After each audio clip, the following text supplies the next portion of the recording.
네, 안녕하십니까. 자유기업원 세미나에 오신 여러분을 환영합니다.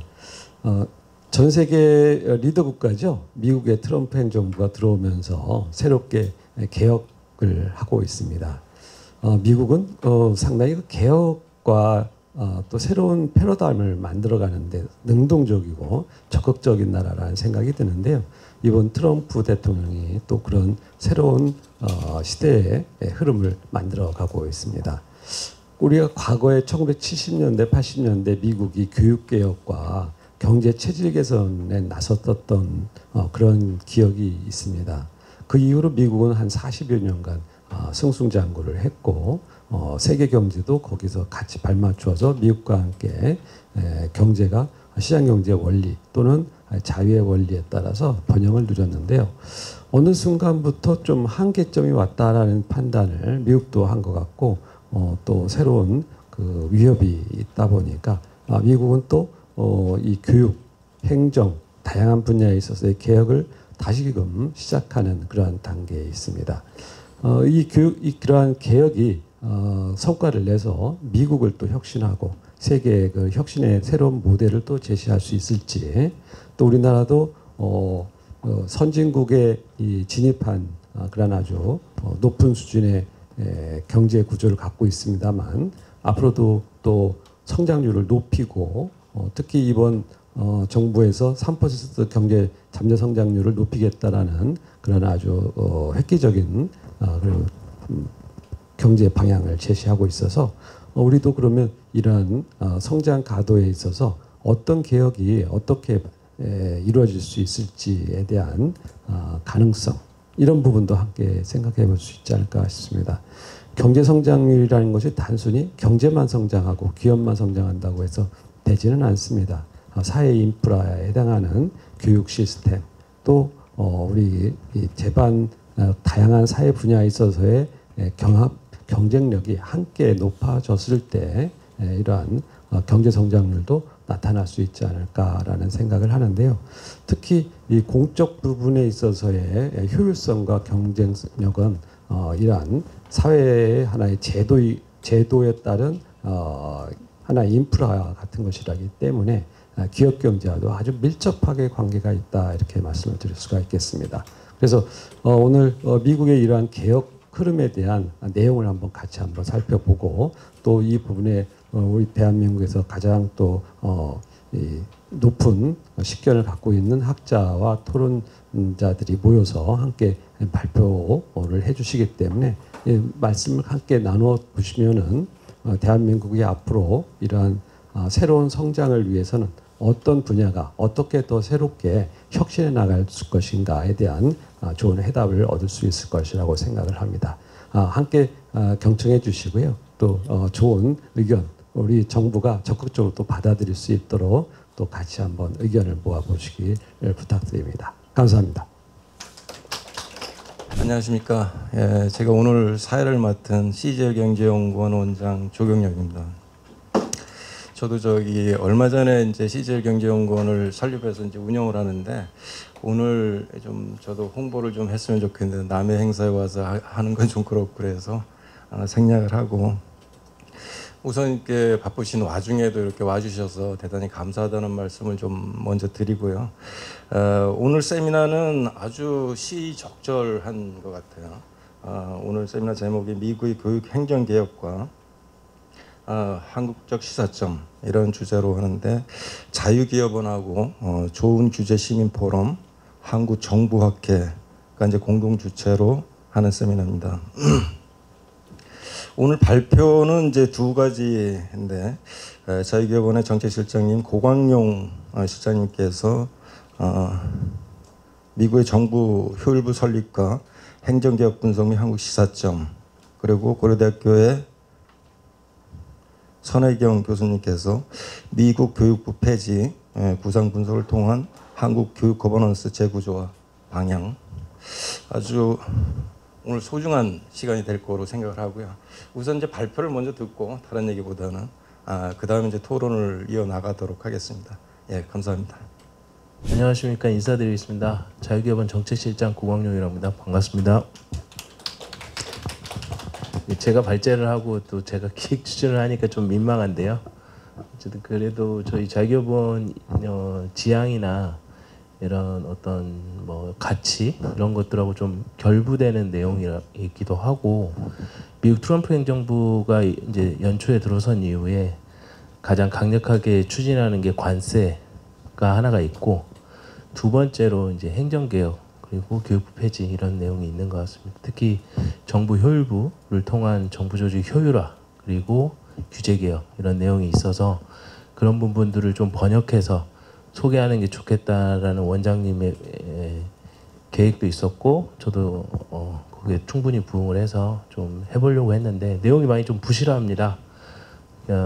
번역하고 소개 그리고 검토 이 정도로 보시면 될 것 같고요. 한국적 시사점을 내긴 냈습니다만은 상당히 내용이 그냥 수박 겉핥기로 일단 이런 걸 조금 교훈을 해보자, 임플리케이션 뽑아보자 수준에서 나왔고, 지금 현재 새 정부가 들어섰는데 이 정부에서 어떤 것을 참고할 만할까 이 정도 수준에서 언급하고, 깊이 있게 우리나라에서 어떻게 적용할지는 좀 더 많은 연구가 필요할 것으로 먼저 말씀을 드리면서 시작을 하도록 하겠습니다.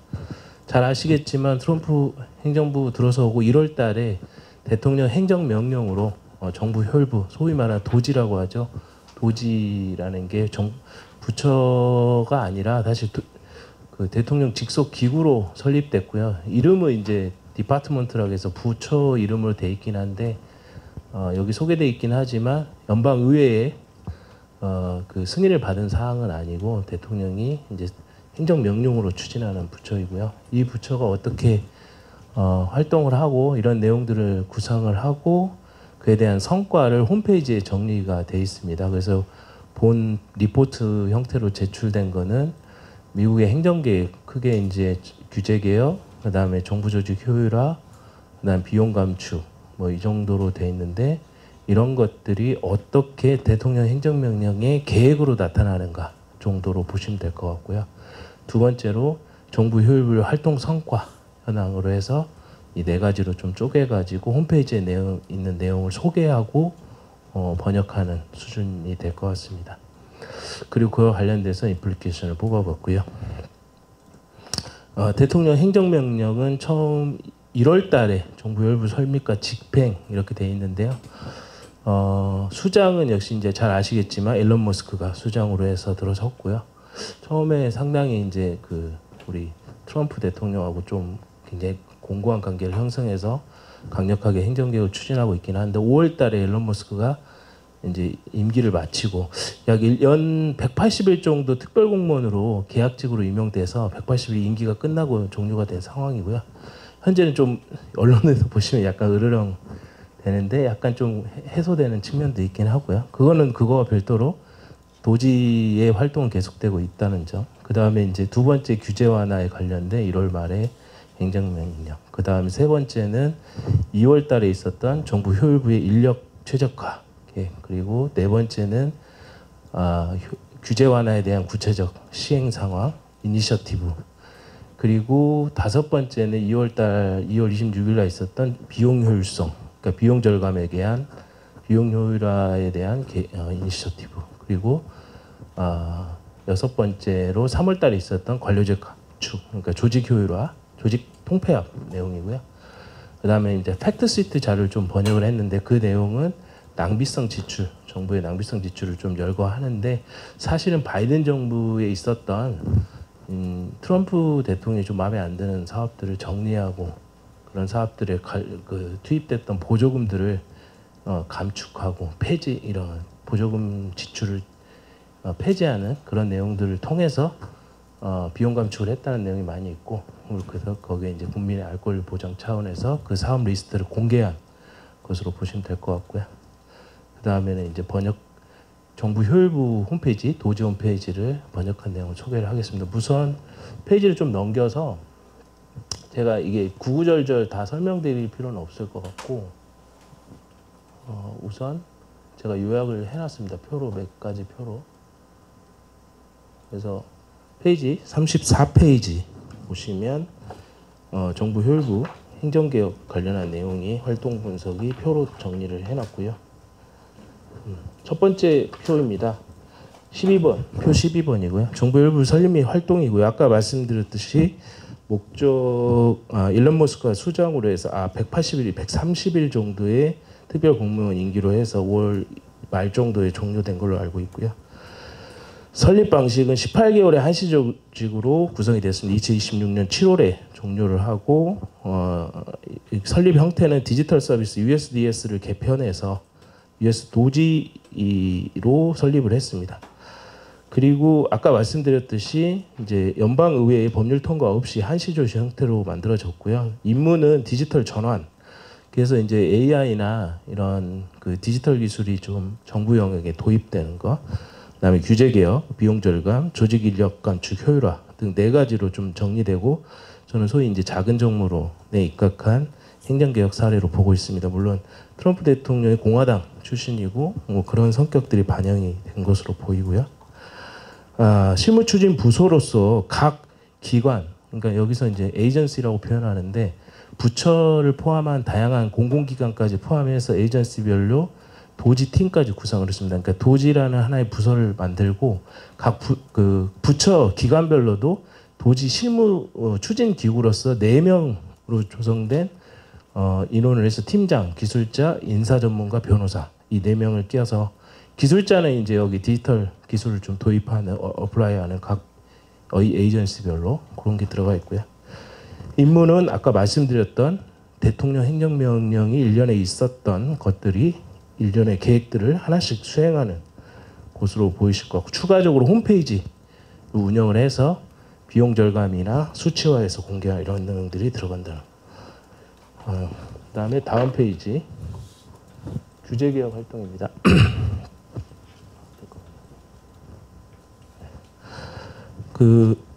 제일 핵심적으로 이제 취지 목적은 연방주의 과도한 개입을 종식시키고 행정국가를 해체한다라는 내용이고요. 저희 이제 빅가버먼트 큰 정부의 맥락에서 행정국가로 이제 행정학 개선 나오는데, 그런 걸 해체하고 과도한 시장에 대한 개입을 줄이겠다라는 맥락으로 해서 규제 개혁의 취지와 목적을 제시하고 있고요.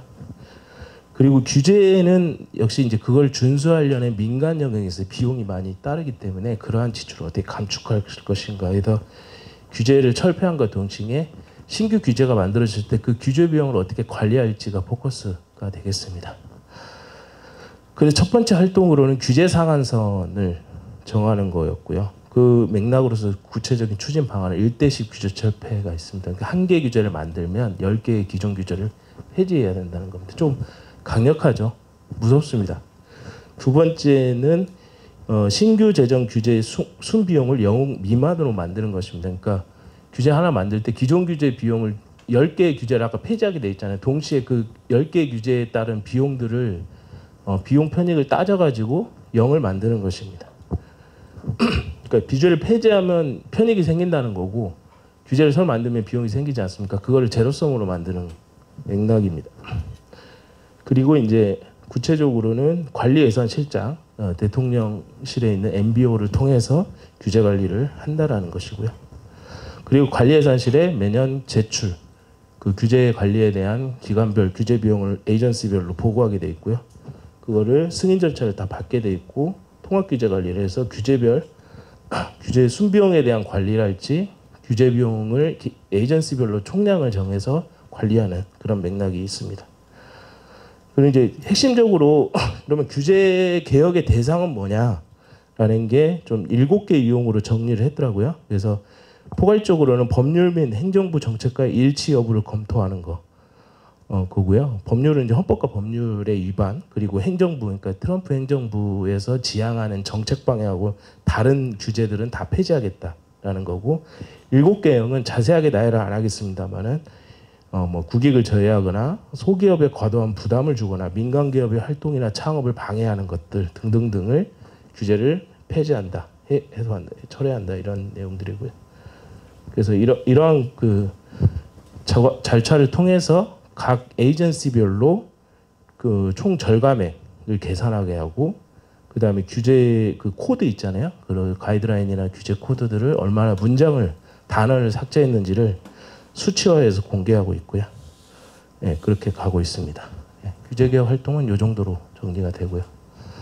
그다음에 정부 효율부의 지출 비용 절감에 관한 내용입니다. 목적은 역시 이제 계약이나 계약 같은 게 좀 문제가 있는 계약이나 불필요한 계약들을 줄이는 거, 보조금이나 이런 대출 같은 거 관리하는 거. 그래서 세금 낭비에 종지부를 찍겠다라는 어떤 강력한 메시지를 가지고 접근하고 있고요. 그래서 이제 납세자 국민들의 어떤 세금 감축을 목적으로 하고 있고, 기존의 이제 계약 및 보조금을 이제 저스티피케이션 정당화해라. 그러니까 이유를 설명해라. 왜 여기다 계약을 하고 보조금을 줘야 되는지에 대해서 그거를 전단 시스템으로 관리하는, 그리고 보고하게 하고, 그리고 그 매번 검토하게 해서 상당히 좀 만만치 않은 이제 공무원들의 행정 부담이 좀 늘어나긴 할 겁니다만, 이런 식으로 강력하게 비용 나가는 거를 체크를 하겠다라는 것으로 보이고요. 또 이 출장이 있잖아요, 여비. 이 부분에 있어도 필수적이지 않은 거, 불필요해 보이는 것들을 정리하겠다는 의지가 있고요. 그리고 신용카드 일단 동결 조치를 해서 뭐 30일간 동결하고 이런 작업들이 있고, 특히 이제 정부나 지자체가 갖고 있는 부동산이나 이제 우리가 얘기할 때는 공공자산이나 공유재산이라고 하는데, 이런 것들에 대한 관리에 대해서도 임대나 그다음에 재산에 대한 관리, 이런 것들을 시스템적으로 관리하겠다는 내용이 들어가 있습니다. 네.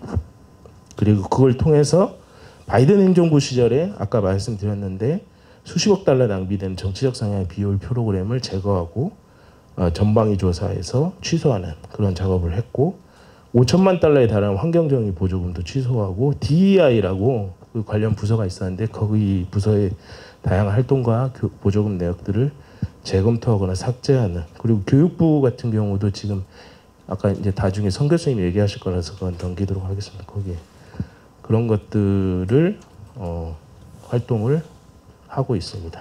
이게 대통령 행정명령에 좀 들어가 있고요. 그다음에 조직과 인력 감축 활동입니다. 목적은 연방 관료제의 근본적 개혁, 낭비, 비대와 폐쇄성을 제거하겠다. 그리고 불필요하게 판단되는 연방 관료제 요소를 감축을 지속하겠다라는 목적으로 효율성, 생산성 그때 하는데, 가장 눈에 띄는 방침은 인력 규모 축소 계획을 수립하는 건데요. 연방정부 차원의 에이전시별로 다 수립을 하겠죠. 그걸 모아가지고 정리를 할 건데, 퇴직자 4명당 딱 1명만 신규 채용하는 좀 강력한 방법인 것 같아요. 그리고 국세청 적용되는 채용 동결을 계속 유지하는, 그러니까 채용 규모를 일단 동결시켜 놓고 얼마나 뽑을지에 대해서 연방정부가 총괄적으로 다 체크하겠다는 내용으로 이해가 되고요. 혹시 제가 이해를 잘못했으면 이호 교수님이나 다시 설명을 좀 해주시면 좋을 것 같고, 그다음에 이제 구조조정이나 인력 감축을 추진하겠다라는 내용이고, 특히 이제 전 정부 관련한 사업들 관련된 인력들, 에이전시들 그런 부분들 필수 인력을 제외하고는 임시직이나 이런 것들도 계약을 종료한다든지 이런 내용들이 포함이 되어 있습니다. 상당히 이게 너무 강력해서 저도 좀 이렇게까지 우리나라에서 할 수 있을지도 물음표고, 이게 그러니까 다 그냥 전수조사해서 검토하고 관리하고 공무원 인력 줄이고 임시직 계약직 다 날리겠다는 건데, 이게 가능한지는 모르겠어요. 좀 진행상을 더 지켜봐야 될 것 같습니다. 그리고 이행 보고서를 내게 돼 있습니다.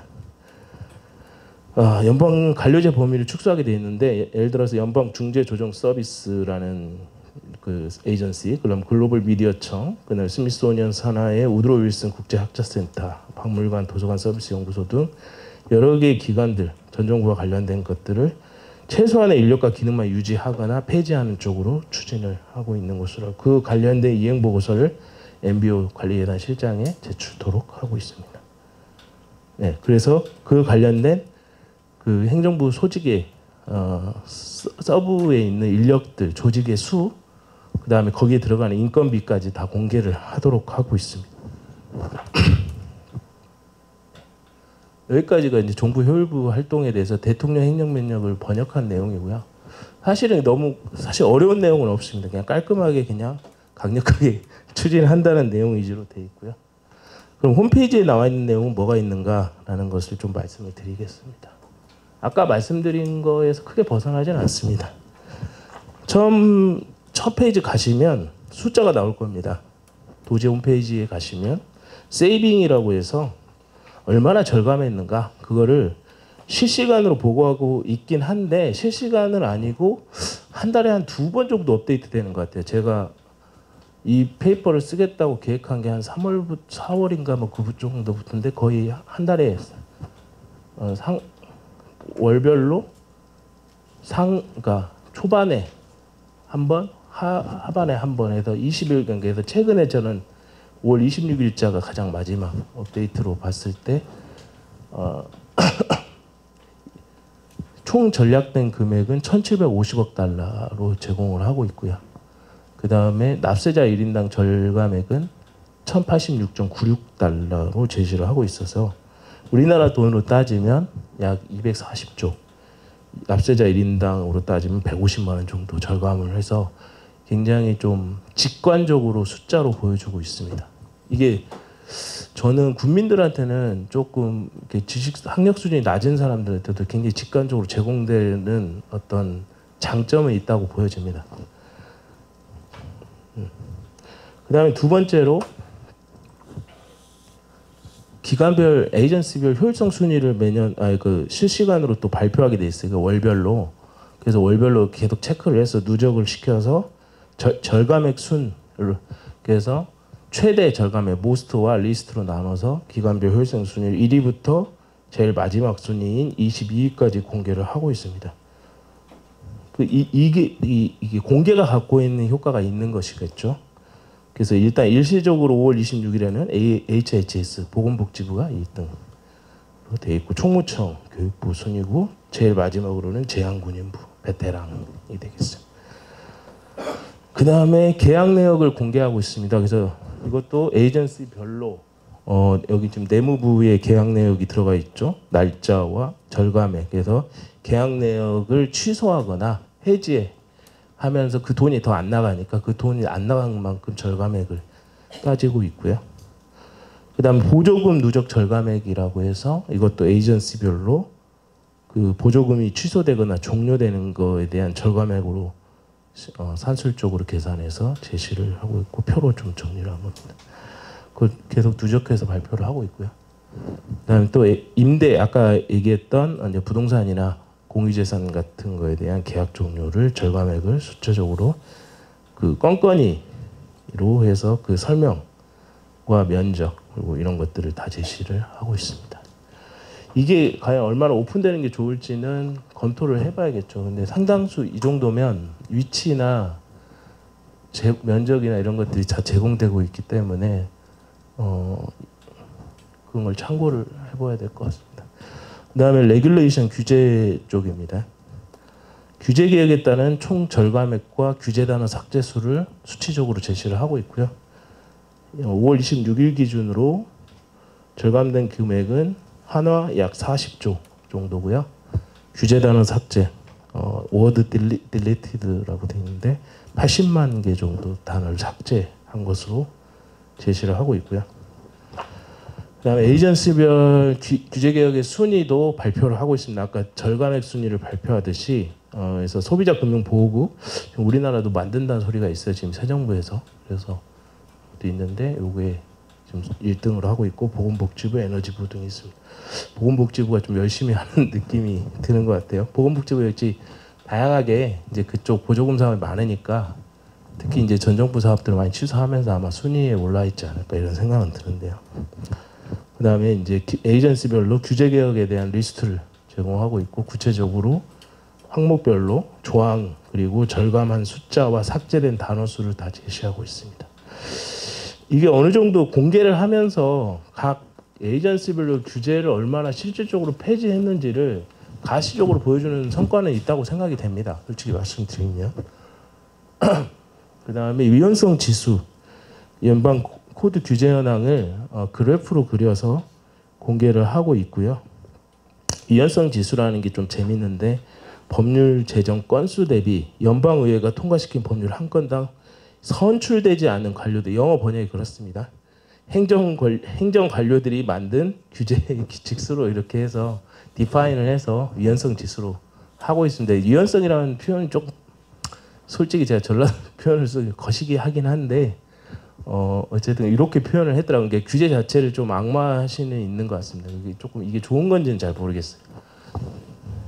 그리고 연방규제 코드의 어떤 현황, 총 규제 조항과 단어 수를 수치화해서 매년 이렇게 좀 증가하고 있는 양상을 보여주고 있어서 규제는 계속 늘어가는데 이게 근데 이제 양적으로 줄이는 게 좋은가, 질적으로 관리하는 게 좋은가, 사실 후자겠죠. 근데 이제 양적으로 계속 보여주려는데 노력을 하고 있는 것은 있는 것 같습니다.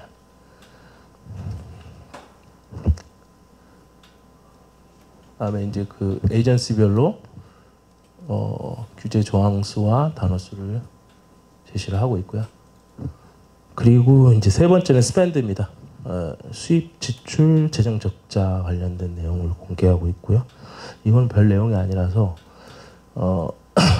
작년 피스컬 이어 2024년 대비 2019년을 비교하고 있고요. 이게 어쨌든 바이든 정부하고 자기네 정부가 처음 시작했을 때 이 맥락을 좀 비교하려고 하고 있는 것 같아요. 그래서 그 5년 사이에 지출이 상당히 늘었다라는 걸 보여주는 것으로 보이고, 근데 이제 부서별로 조금 이제 계산이 좀 달라요. 어느 부서는 좀 줄어든 데가 있고 이런 거는 확인해 보시면 좋을 것 같고, 세입도 이런 걸 좀 체크를 해서 세입이 한 40% 늘은 것으로 나오고요. 재정 적자도 상당히 이제 85% 정도 증가한 것으로 나옵니다. 85.9%포인트. 사실 이것보다 이제 그거는 기본적인 어떤 세입과 세출을 보여주려는 수치로 보여준 것 같고, 인건비를 얼마나 줄였는가 워크포스. 그래서 전체 어떤 행정조직의 공무원 수나 하위부처 수, 이제 사실 행정학자들은 이런 것들을 이제 늘 통계를 보긴 보십니다만은 실질적으로 이렇게 실시간에서 이렇게 공개된 수치로 시각화해서 보여주지는 않는데 여기 보여주려고 노력하고 있다는, 특히 무엇보다는 인건비를 얼마나 쓰고 있는가라는 걸 보여주고 있고, 근속 연수랄지 평균 연봉이랄지 평균 연령 이런 약간 민감한 통계적 수치를 물론 일부에서 공개를 하고 있습니다만은 공개적으로 하고 있다는 점입니다. 그래서 평균 연봉을 보고 이제 나도 연방 공무원이 되고 싶다는 생각을 하긴 했었는데요. 이게 연봉이 굉장히 센 것 같아요. 근데 미국 사회의 그 물가 수준을 봤을 때는 그렇게 높지는 않을 수 있겠습니다. 근속연수는 한 10년 정도로 나오는데 우리나라하고 조금 관료제 그 인사 시스템 달라서 참고하시면 좋을 것 같고, 그래서 에이전시별로도 직원 수, 부처 수, 그다음에 임금 이걸 다 제시를 해서 돈을 인건비를 얼마나 쓰고 있는지를 공개하고 있습니다. 실제 이게 우리나라가 인건비까지는 공개가 안 되는 걸 알고 있고, 직원 수하고 조직 수는 찾아보면 나오긴 할 건데 부처별로, 그죠? 그렇게 알고 있는데 그것도 이제 막 쉽게 찾기는 어렵습니다. 이렇게 하고, 그 다음에 그래서 이러한 내용들을 바탕으로 좀 어떤 고민이 드냐면, 일단은 몇 가지만 말씀드리면, 연방의회 통과 없이 하다 보니까 입법부의 어떤 동의 없이 행정부에서 사실 밀어붙이는 측면이 있거든요. 이게 물론 당연히 행정개혁은 행정부 소관이기 때문에 의회의 동의 없이도 충분히 할 수 있는 건데, 이렇게 좀 비용 절감이나 규제 개혁이 이렇게 또 굉장히 전방위적으로 이렇게 전격적으로 하는 것이 과연 이게 나중에 성과나 나중에 성공을 위해서 이게 옳은 것인가 하는 건 좀 고민이 돼요. 그래서 정당이나 의회의 어떤 어느 정도의 동의를 얻어가면서 가는 게 좋지 않을까 이런 생각을 해봤고, 특히 공무원들의 피로감이 굉장히 강하겠다는 생각도 하고 있습니다. 매번 계약보조금을 공개를 하고 그래도 승인 절차를 밟아야 되고 규제가 몇 개 삭제됐는지 단어와 문장 수를 다 카운팅을 하는 게 이거가 비효율적일 수도 있겠다는 생각을 하는데, 어느 정도 선까지 우리가 다 오픈하고 가면서 이것들 공무원들을 쪼아야 될 것인가, 이 표현이 좀 그런데요. 그거 있지만 그럼에도 불구하고 이게 크게 나아가는 방향에 대해서는 좀 볼 게 몇 가지로 정리를 하면, 일단은 그 첫 번째 규제 개혁의 어떤 전담 부처 도지를 만들고, 무엇보다 각 이게 이제 현재도 우리나라 국무총리실에 규제 개혁이 있긴 한데 사실은 정부 할거지를 넘어서서 강력하게 추진은 사실 한계가 있고 부처 협력을 못 받는 측면이 있거든요. 그게 이제 추가적으로 해서 각 부처별 실무취준 팀이 구성이 돼서 디지털 개혁이나 이런 것들이 같이 그런 카운팅이나 이런 것들, 인사 개혁이나 이런 것들을 같이 하는 실무 조직이 동시에 구성이 된다는 측면이 있고, 두 번째는 이제 공개 웹사이트 플랫폼이 운영이 돼서 대국민 수요자 중심의 어떤 활동 성과를 공개하고 있다. 그리고 어카운터빌리티, 투명성과 책무성을 좀 높이려고 노력하고 있는 게 아니냐. 그리고 규제 개혁의 전략 중에서는 1대10이나 신규 규제의 순비용 제로화는 굉장히 강력한데 이걸 좀 완화하는 수준에서 도입할 수 있는 방법은 없을까? 규제 총량제 이런 것도 한번 고려해볼 만한 것 같고요. 네 번째, 정부 지출 효율화의 그 절감액을 계산하는 거에 대해서 저는 좀 긍정적으로 보긴 합니다.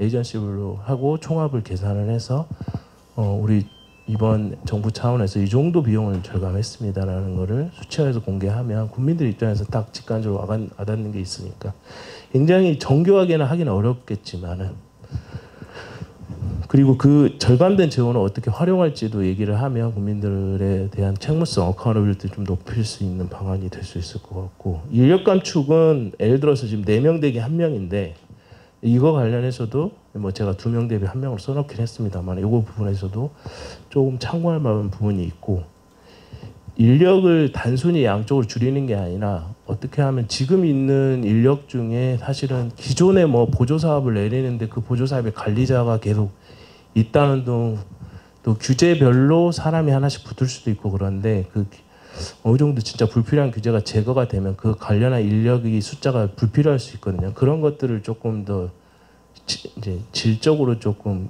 축소할 수 있는 계획을 그러니까 무조건 몇 명 줄여라 이게 아니라 그런 것들을 좀 면밀하게, 물론 정부 부처 내에서 자기네들 숫자를 어떻게 줄인다는 거를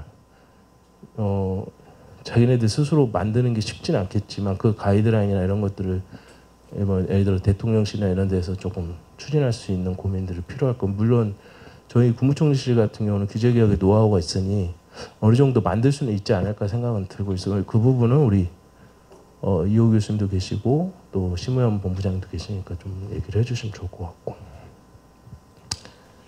그 다음에 뭐 이런 것들을 좀 고민해봤습니다. 무엇보다도 이제 정부가 이제 예산을 한 600 몇십조 쓰고, 그리고 이제 새 정부도 들어섰고, 앞으로 지금 뭐 지난 정부가 좀 여러 가지 난항을 겪었습니다만은 어쨌든 성공하는 정부로 가기 위해서 저는 물론 이 경제 성장도 있지는 하지만 유능하고 일 잘하고 성과 내는 정부로 가는 게 맞다고 보이고, 그게 필요한 작업이 이제 규제 개혁이나 이미 새 정부에서도 규제 개혁을 얘기를 하고 있고 해서 이런 부분에서 미국의 사례가 좀 참고할 만한 가치가 있지 않나 이런 생각을 말씀드리면서 발표를 마치겠습니다. 고맙습니다. 안녕하세요. 저는 오늘 미국 교육부 폐지 구상 분석을 통한 한국 교육 거버넌스 재구조와 방향에 대해서 발표하게 된 고려대학교 공학교육혁신센터 연구교수 선혜경입니다. 반갑습니다. 제 소개 그냥 간단하게 드리면, 저는 고려대학교에서 교육행정학 및 고등교육학 전공으로 작년에 이제 박사학위를 취득을 했고요. 그리고 제 박사학위 논문의 이제 주제가 거버넌스입니다. 그래서 생성형 AI와 텍스트 마이닝이라는 기법을 활용해서 거버넌스 연구 동향을 분석을 하는 그런 연구를 이제 박사학위 논문으로 수행을 했었고요. 그래서 이제 요 주제를 의뢰를 받았을 때 그래도 재미있게 이렇게 연구해볼 수 있겠다라는 생각이 들어서 실제로도 보고서 작성하는 기간 동안 많은 공부가 되었습니다. 그래서 오늘 제가 준비한 내용을 정리해서 한번 발표를 해보도록 할 텐데요. 일단 본격적인 발표를 시작하기에 앞서서 이제 아까도 이제 말씀 잠깐 하셨지만 이제 새로운 정부가 들어섰고 이제 교육 분야에서는 그러면 어떻게 이렇게 좀 정부 개편안을 이야기를 하고 있는지에 대해서 간단히 먼저 살펴보려고 합니다. 그래서 이제 대선 공약 중심으로 이제 이재명 정부에서 교육부를 어떻게 개편하겠다라고 이야기를 했는지를 좀 살펴보면, 기본적으로 여기 이제 이번에도 교육부의 기능을 좀 축소를 하겠다. 그래서 핵심 기능을 좀 재편을 하겠다라고 제안을 하고 있습니다. 그래서 유초중등 교육 기능을 이제 시도교육청으로 이관을 하고 교육부의 역할은 이제 생애 전주기 역량을 개발하는 기획부처로서의 역할로 이제 재편을 하겠다라고 이야기를 했고요. 뭐 교육 돌봄 정책 실현을 신설을 해서 돌봄 기능을 좀 통합을 하겠다라는 것과 그리고 고등교육 관련해서는 뭐 고등교육 영역을 통합 강화하고 또 이제 국교위 국가교육위원회의 권한을 강화를 해서 중장기 교육 정책을 수립하고 기초학력을 보장하는 데에 그런 국교의 역할과 권한을 강화를 하겠다라고 했습니다. 또 그 지금 한국교육개발원과 한국교육과정평가원이 저희가 있는데요. 이제 그거를 통합을 해서 한국교육연구원으로 이제 설립을 해서 연구 기능을 좀 강화를 하겠다라는 그런 공약도 내세운 바 있습니다. 그래서 이제 종합을 해보면 지금 이제 새 정부에서는 이제 교육부는 직접적인 교육 행정보다는 생애 전주기 개발을 위한 역량 개발을 위한 정책 기획에 집중을 해야 된다라는 점에서 교육청이 이제 집행 기능을 강화를 하고 국교위가 국가 교육 비전을 이끌어가는 조직으로서 이제 중앙의 교육부와 국교위 그리고 교육청의 어떤 삼각의 이제 협치를 좀 중요시하는 그런 공약을 내세웠습니다. 그래서 뭐 어떤 식으로 이제 정말 실제 이 공약을 어디까지 이제 실현해 갈지는 지켜봐야 하겠지만 오늘 발표를 들으시면서 이제 이런 내용도 좀 이제 생각을 하시면서 한번 들어주시면 감사하겠습니다. 그래서 이제 전체적으로 이제 처음에 이번 발표에서는 이제 미국 교육부 폐지가 왜 어떻게 등장하게 되었는지 간단히 이제 말씀드리고 그리고 트럼프 행정부의 행정명령 142425로 이제 교육부를 폐지에 대해서 직접적으로 이야기한 것과 관련해서 그 전략을 좀 분석을 하고요. 그리고 이제 우리나라 교육에 이제 함의를 좀 도출하기 위해서 미국 교육부 폐지 구상을 통해서 우리나라의 교육 체제와 또 우리나라에서도 교육부 폐지 논의가 계속 있어 왔거든요. 그래서 그런 부분을 이제 같이 비교 분석하면서 함의를 도출해 가는 방향으로 발표를 하도록 하겠습니다. 네, 그래서 이제 미국이 이제 2025년 3월에 트럼프 대통령이 행정명령 142425에 이제 사인을 하면서 연방교육부를 폐지하겠다라는 것에 대한 움직임이 본격화되었습니다.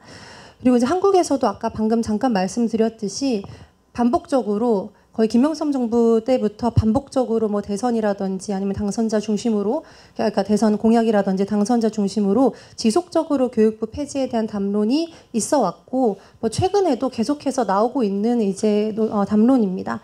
그래서 지금 이제 현 정부도 마찬가지로 교육부의 기능을 이렇게 이제 재편하겠다라고 이야기를 하고 있고 그래서 이러한 시점에서 한미의 교육 거버넌스 개편에 대한 비교 연구를 할 필요성이 굉장히 증가했다라고 볼 수 있겠습니다. 그래서 본 연구의 이제 목적과 방향성을 좀 살펴보면 이제 그 한국 교육 거버넌스 같은 경우에 이제 한국 교육 같은 경우에는 아무래도 여전히 중앙 집권적인 그런 어떤 정책의 경직성과 교육 현장과의 괴리가 지속된다라는 문제가 계속해서 지금 이렇게 대두되고 있고 또 시도교육청과의 권한 갈등이라든지 재정의 높은 중앙 집중도와 같은 그런 문제점들이 계속 있습니다. 그런데 또 동시에 한국 같은 경우에는 교육부 장관이 지금 사회부 총리를 겸하고 있죠. 뭐 새 정부에서 이제 이걸 어떻게 할지 모르겠는데 교육부 장관이 사회부 총리를 겸하고 있는 시스템이다 보니 사실상 교육부가 교육사회의 어떤 통합 조정하는 역할도 겸하고 있는 상황입니다. 그렇기 때문에 이런 제도 개편을 할 때 단순히 어떤 뭐 해외 사례를 막 단순 모방하는 것이 아니라 우리의 지금 상황에 맞는 맥락 적합적인 또 그런 논의가 필요한 시점이 아닌가 싶습니다. 그래서 지금 저희는 이 보고서를 통해서 미국 트럼프 행정부의 교육부 폐지 전략을 분석을 하고 한미 비교를 통해서 우리나라 교육부 개편의 현실적인 방향성을 도출하고자 했습니다. 또 특히 이런 중앙지방의 균형이라든지 정책 지속성 그리고 교육자치 실현을 위한 교육 거버넌스 재설계 방안 등을 제언을 하고자 합니다. 그래서 본격적으로 미국 교육부 폐지론에 대해서 조금 살펴보면 미국 교육부는 연방교육부가 이제 언제 설립이 됐냐면 1979년에 설립된 다소 역사가 짧은 이제 부처입니다.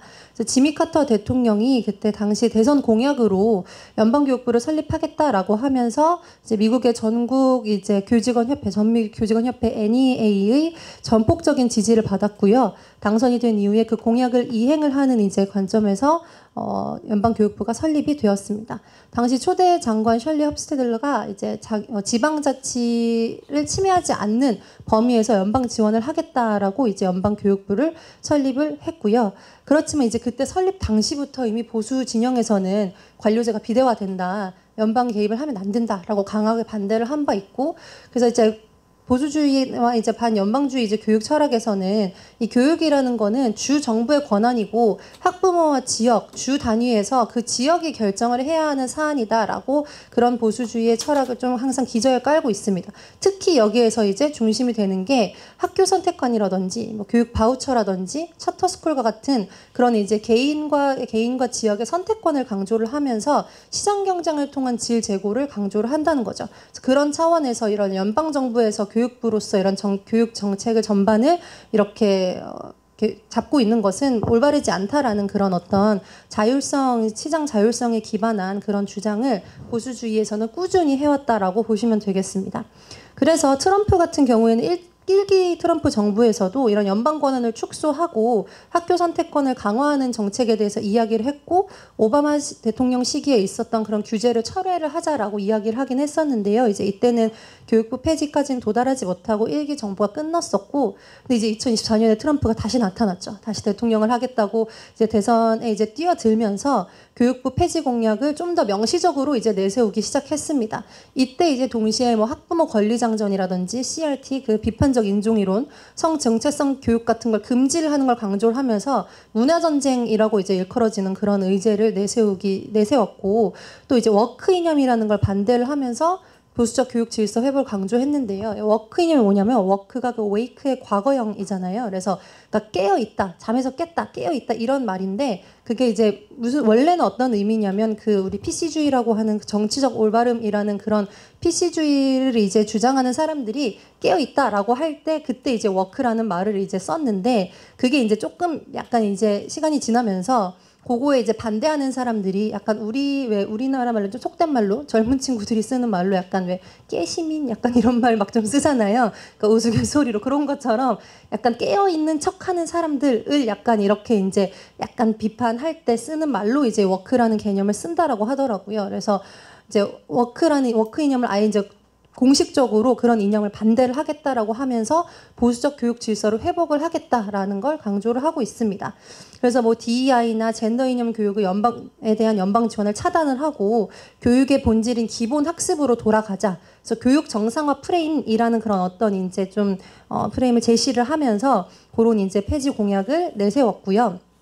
그래서 이제 25년 3월 20일에 행정명령 14242호에 이제 사인을 하면서 구체적으로 교육부 폐지를 하는 행정명령을 이제 실시를 하게 됩니다. 동시에 비슷하게 이제 그거에 대한 이제 입법 시도로서 공화당의 마이크 라운즈 그 상원 의원이 실제로 저 Returning Education to Our States X라는 저 법안을 발의를 했고요. 그래서 그걸 실제로 법안을 발의를 하기는 했지만 뭐 실제로 그게 통과하기 위해서는 위원회도 통과를 해야 되고 상원에서 60표 이상의 이제 표를 받아야 되기 때문에 좀 한계에 이제 봉착해 있는 상황이라고 합니다. 그래서 그러면 도대체 트럼프 행정부는 교육부를 어떻게 폐지를 하겠다는 거냐, 축소도 아니고 연방교육부를 어떻게 없애겠다는 거냐를 좀 구체적으로 살펴볼 텐데요. 이 부분이 이제 이게 행정명령 142 원문입니다. 총 3개의 조로 이루어져요. 3조까지 이루어져 있고요. 트럼프 대통령이 이제 이렇게 사인을 했고요. 그래서 서문에서는 이제 이 행정명령의 공식 명칭은 이제 Improving Education Outcomes by Empowering Parents, States and Communities라고 해서 말 그대로 부모와 주와 지역에게 권한을 다시 주겠다라는 거예요. 교육 성과의 향상을 위해서. 그래서 그런 목적을 가지고 연방교육부를 폐지를 하는 행정명령이고요. 이 행정명령 서문에서 아예 연방교육 관료제는 실패했다라고 그냥 아주 단언적으로 선언을 하고 있습니다. 그래서 학생 성공은 부모, 교사, 지역사회가 보장해야 한다라고 그렇게 아주 명시적으로 제시를 하고 있고, 앞에서 말씀드렸던 보수주의 방향성을 그대로 반영을 하고 있습니다. 그래서 1조부터 살펴보시면 1조에서는 이제 이 행정명령을 왜 하는 거냐를 이제 이야기를 하고 있어요. 그래서 보시면 이제 연방정부 교육 통제가 실패를 했다라고 진단을 하는데 그 대표적인 이제 근거로 요런 이제 학생들의 학업 성취도를 이야기를 합니다. 그래서 2천억 달러나 투입을 했는데도 성취도가 역대 최저다라고 해서 특히 코비드를 지나면서 미국 8학년의 수학과 읽기의 능력이 굉장히 급감했다. 특히 지금 읽기 능력 같은 경우에는 1992년, 그러니까 이 데이터가 1990년부터 시작된 데이터인데 1992년과 거의 동일한 수준으로 지금 떨어져 버린 걸 확인할 수가 있고 지금 수학도 못지않게 지금 떨어져 가고 있는 양상을 보이고 있습니다. 그래서 이러한 이제 이런 지표를 내세우면서 지금 이게 교육이 너무 교육의 질이 떨어지고 있다라고 이야기를 하는 거죠. 그리고 아까 제가 초반에 말씀드렸던 원래 연방교육부의 등장 배경을 이야기를 하면서 애초에 시작 자체가 그런 어떤 정치적인 어떤 산물로 나타났기 때문에 그 근본적인 존재 필요성에 대해서도 의문을 제기를 하는 겁니다. 그리고 또 뿐만 아니라 고등교육의 금융기능의 비효율성에 대해서도 지적을 하는데요. 교육부가 이제 그 학자금 채권을 관리하는 하위 부서가 있는데 거기에서 1.6조 달러를 채권을 관리를 하고 있다라고 해요. 근데 그거를 담당하는 인력이 1,500명이라고 합니다. 그런데 그 1,500명인데 이 1.6조 달러 정도 비슷한 규모의 자금을 운용을 하는 민간 금융기업인 웰스파고에는 20만 명의 직원이 있다라는 걸 들면서 지금 교육부에 있는 사람은 이런 거에 대한 전문성도 부족한데 인력도 이렇게 부족하고 이렇게 부족한 인력과 전문성을 가지고 이런 학자금 채권을 관리를 하는 게 말이 안 된다. 너무 비효율적이다라고 하면서 민간으로 이관을 해야 된다라고 그 필요성을 주장을 하는 거고요. 또 네 번째로는 이제 지방을 아까 앞에 얘기했던 것처럼 그런 보수주의 철학에 기반을 해서 교육 정책은 가장 낮은 수준, 부모 그리고 지역, 주 단위에서 결정을 해야 한다라고 하면서 연방교육부가 그 교육 격차를 해소하는 것도 실패를 했고 교육부의 실효성을 상실했기 때문에 지방으로 이양해야 한다라는 그런 정당한 논리를 펼치고 있습니다. 그래서 2조에서 이제 본격적으로 교육부를 폐지를 해라라고 이제 명령을 하는데요. 교육부 장관에게 이 행정명령 목적을 달성하기 위해 모든 법적 조치를 취할 것이라고 이야기를 합니다. 그래서 법적 범위 내에서 폐지 절차를 진행하라고 하고 또 동시에 그 폐지 절차가 진행되는 과정에 학생들과 부모들의 서비스 공백 없이 그러니까 교육 서비스가 공백이 발생하지 않도록 연속성을 확보를 하라고 명령을 하는 것도 포함을 하면서 어느 정도 이런 좀 이렇게 라인을 좀 이렇게 치고 있는 거를 이제 볼 수 있고요.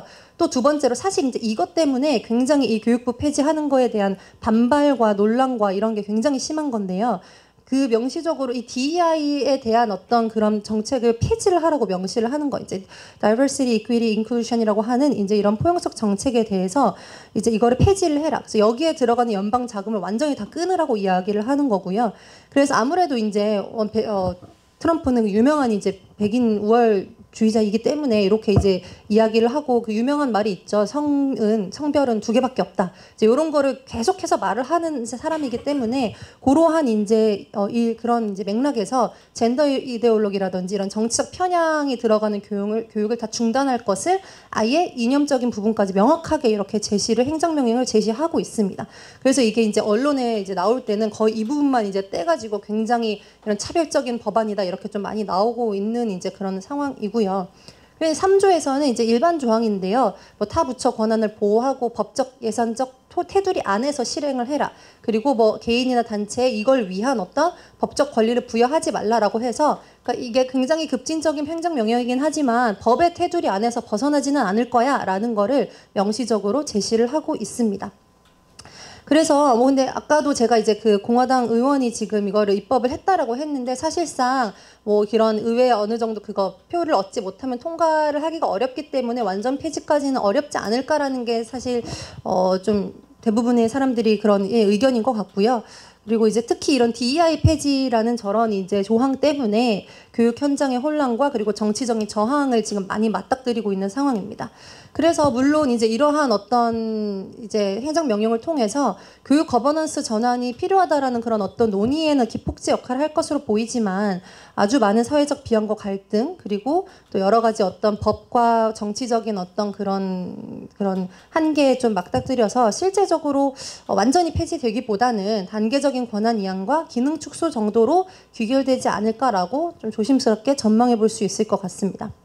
근데 저희가 지금 이 행정명령을 이제 보기 위해 트럼프가 그러면은 어떻게 이런 교육부 폐지하는 거를 갑자기 행정명령 2장짜리 행정명령으로 뚝 하고 이제 가지고 왔냐. 사실 그건 아니고 이제 그 전에 이 헤리티지 파운데이션이라는 이제 곳에서 프로젝트 2025라는 어떤 그런 정책 실행 로드맵을 제시를 해서 그 로드맵에 이제 있었던 내용을 가지고 행정명령으로 제시를 한 건데요. 이 프로젝트 2025라는 건 헤리티지 재단에서 이제 보수 정권의 그 싱크탱크인데 그 보수주의 이제 싱크탱크인데 그래서 거기에서 900조 가량의 모든 미국의 모든 정부 부처의 정책을 이제 개편하는 그런 실행 로드맵을 제시를 했고 2024년 대선에서 보수 후보가 승리를 할 거를 가정을 하고 2023년에 만들어진 이제 그런 보고서입니다. 그래서 그거로 해서 이제 이런 제목으로 만들어져 있고 그 안에서도 이제 교육부의 챕터가 있고 그거를 기반으로 해서 이제 행정명령 1424호에 반영이 되었다라고 보시면 되고 그렇기 때문에 여기에서 나오는 교육부 폐지 전략이 조금 더 자세합니다. 그래서 앞에 이 부분은 어느 정도 뭐 비슷하기 때문에 뭐 크게 다시 볼 필요는 없을 것 같고요. 앞에서 했던 이야기들이 이제 여기서도 비슷하게 하고 있는 거고. 그래서 구체적으로 여기에서는 교육부 폐지를 어떻게 할 것인지에 대한 청사진을 하나하나 짚어주고 있어요. 그래서 처음에 이제 타이틀 1, 그 저소득층 학생 지원을 이제 하는 그런 프로그램인 타이틀 1 그 예산을 이제 주정부에 이용을 블록 그랜트 형태로 주정부에 이양을 하라라고 이야기를 하고요. 또 두 번째로는 이제 IDA 그 특수교육 예산 또 이제 그 바우처 형태라든지 아니면 그렇게 이전을 해라라고 이제 그렇게 이야기를 해서 장애 학생 가정에 직접 예산을 지원을 할 수 있도록 그래서 장애 학생이 바우처를 선택을 할 수 있도록 이것도 이제 철저히 시장 경쟁 원리에 이제 입각을 해서 장애 학생 가정도 스스로 그 가정에서 필요한 바우처를 선택할 수 있도록 해줘라라는 거고요. 학자금 대출을 하는 그런 업무도 재무부로 이관을 해서 FSA도 재무부로 이관을 해서 장기적으로는 아까 얘기했듯이 그 민관 금융기관으로 완전히 전환을 해라라는 이런 이야기들을 하는데 사실 이제 저소득층 학생과 관련된 부분을 주정부에 이양을 하면 주마다 이제 미국은 너무나 그런 예산 상황이라든지 법이라든지 이게 다르기 때문에 교육 격차가 너무 심각하게 심화될 우려가 있고 특수교육 그 예산을 바우처 형태로 전환하는 것 역시 취약계층을 보호할 수 있는 왜냐면 이제 그 장애 학생 가정은 그런 바우처가 있다라는 걸 알기도 어려울 수도 있고 그거를 선택할 수 있는 어떤 그런 여건이 안 될 수도 있기 때문에 그런 부분에 있어서 좀 위험이 있다. 그리고 학자금 대출 역시 사실 교육 정책과 그냥 일반 금융 정책은 또 다른 부분이기 때문에 그런 교육 투자 차원에서 학자금을 관리를 하는 것과의 일반 금융과의 전문성이 충돌할 수 있다라는 그런 이제 또 문제가 제기되고 있습니다. 어쨌든 이제 여기 세계에서 보는 것은 이제 전형적인 시장 중심 체계로의 전환을 시도를 하는 걸 확인을 할 수가 있고요. 또 네 번째로는 이제 OCR이라고 하는 그 시민권 감독 기관의 그런 역할을 법무부로 이제 이관을 해서 인종 성별 차별 대응 기능을 법무부 민권국이라는 걸 만들어서 거기로 이관을 하자라고 해서 이념적으로 편향되는 걸 제거하려고 하는 건데 이 역시 민권 학교 현장에 그런 세세한 민권을 보호하는 것이 약화될 것이라는 우려가 제기되고 있고 이제 NCES 교육 통계 및 연구 역할을 하는 그 부분을 상무부로 이관을 해서 거기에서 이제 함께 관리를 하도록 하자. 그래서 이제 그렇지만 이 부분에 대해서도 이제 교육 정책과 그런 교육 통계를 연계하는 게 악화될 수 있고 또 불평등 지표를 나타내는 교육 불평등 지표를 나타내는 그런 통계 수치를 축소할 우려가 있다라는 지적을 받고 있습니다. 또 인디언 교육도 내부부로 이제 이관을 하고 기타 기능 직업 교육을 노동부로 스템 교육을 NSF로 이관을 하자라는 식으로 그렇게 이제 모두 현재 연방교육부가 가지고 있는 모든 기능을 이렇게 타 부서로 이관하는 구체적인 그런 청사진을 이렇게 제시를 했고요. 그래서 이제 전반적으로 통틀어 봤을 때 지방 시장 주도 교육 체제 구축을 하는 것이 핵심이나 정책 단절이라든지 행정 혼란, 교육 불평등 심화 우려에 대한 지적은 피하지 못하고 있는 실정입니다.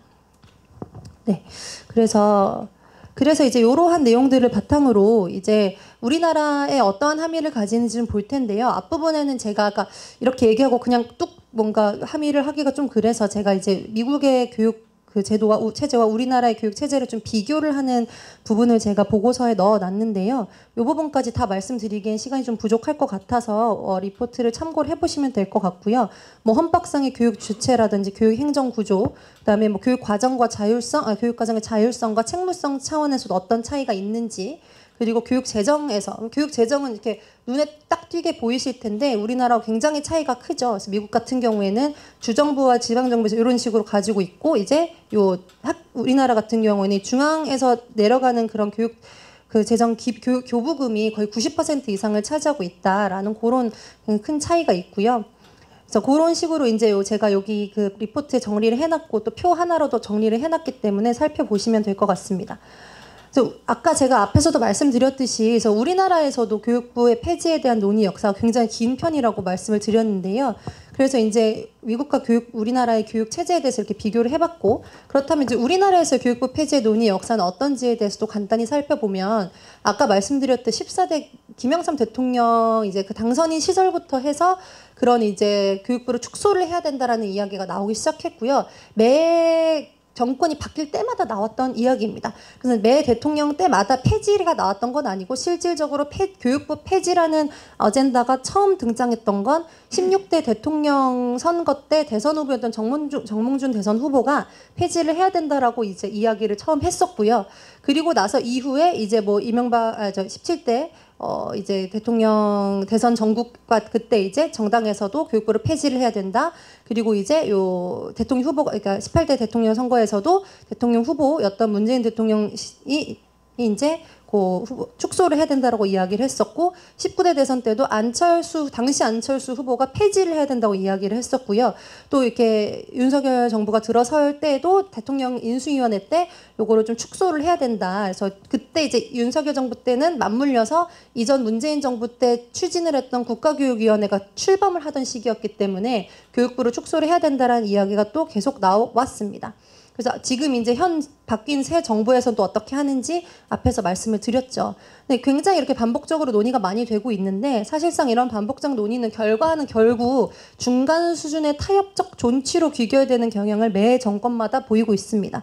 그러니까 없어지지는 않을 우리나라에서는 교육부가 없어지지는 않을 거라는 게 중론이고 그렇지만 어쨌든 점진적인 기능 조정과 역할 재편이 계속 이루어져 왔고 앞으로도 그렇게 될 것이다 라는 것을 좀 살펴보시면 좋을 것 같고요. 그렇기 때문에 우리도 이제 그렇게 계속해서 교육부의 역할이 재편이 될 때 어떻게 잘 재편이 되어야 하는지 그런 방향성을 논의를 해야 될 필요가 있다라는 수준으로 좀 이해하시면 될 것 같습니다.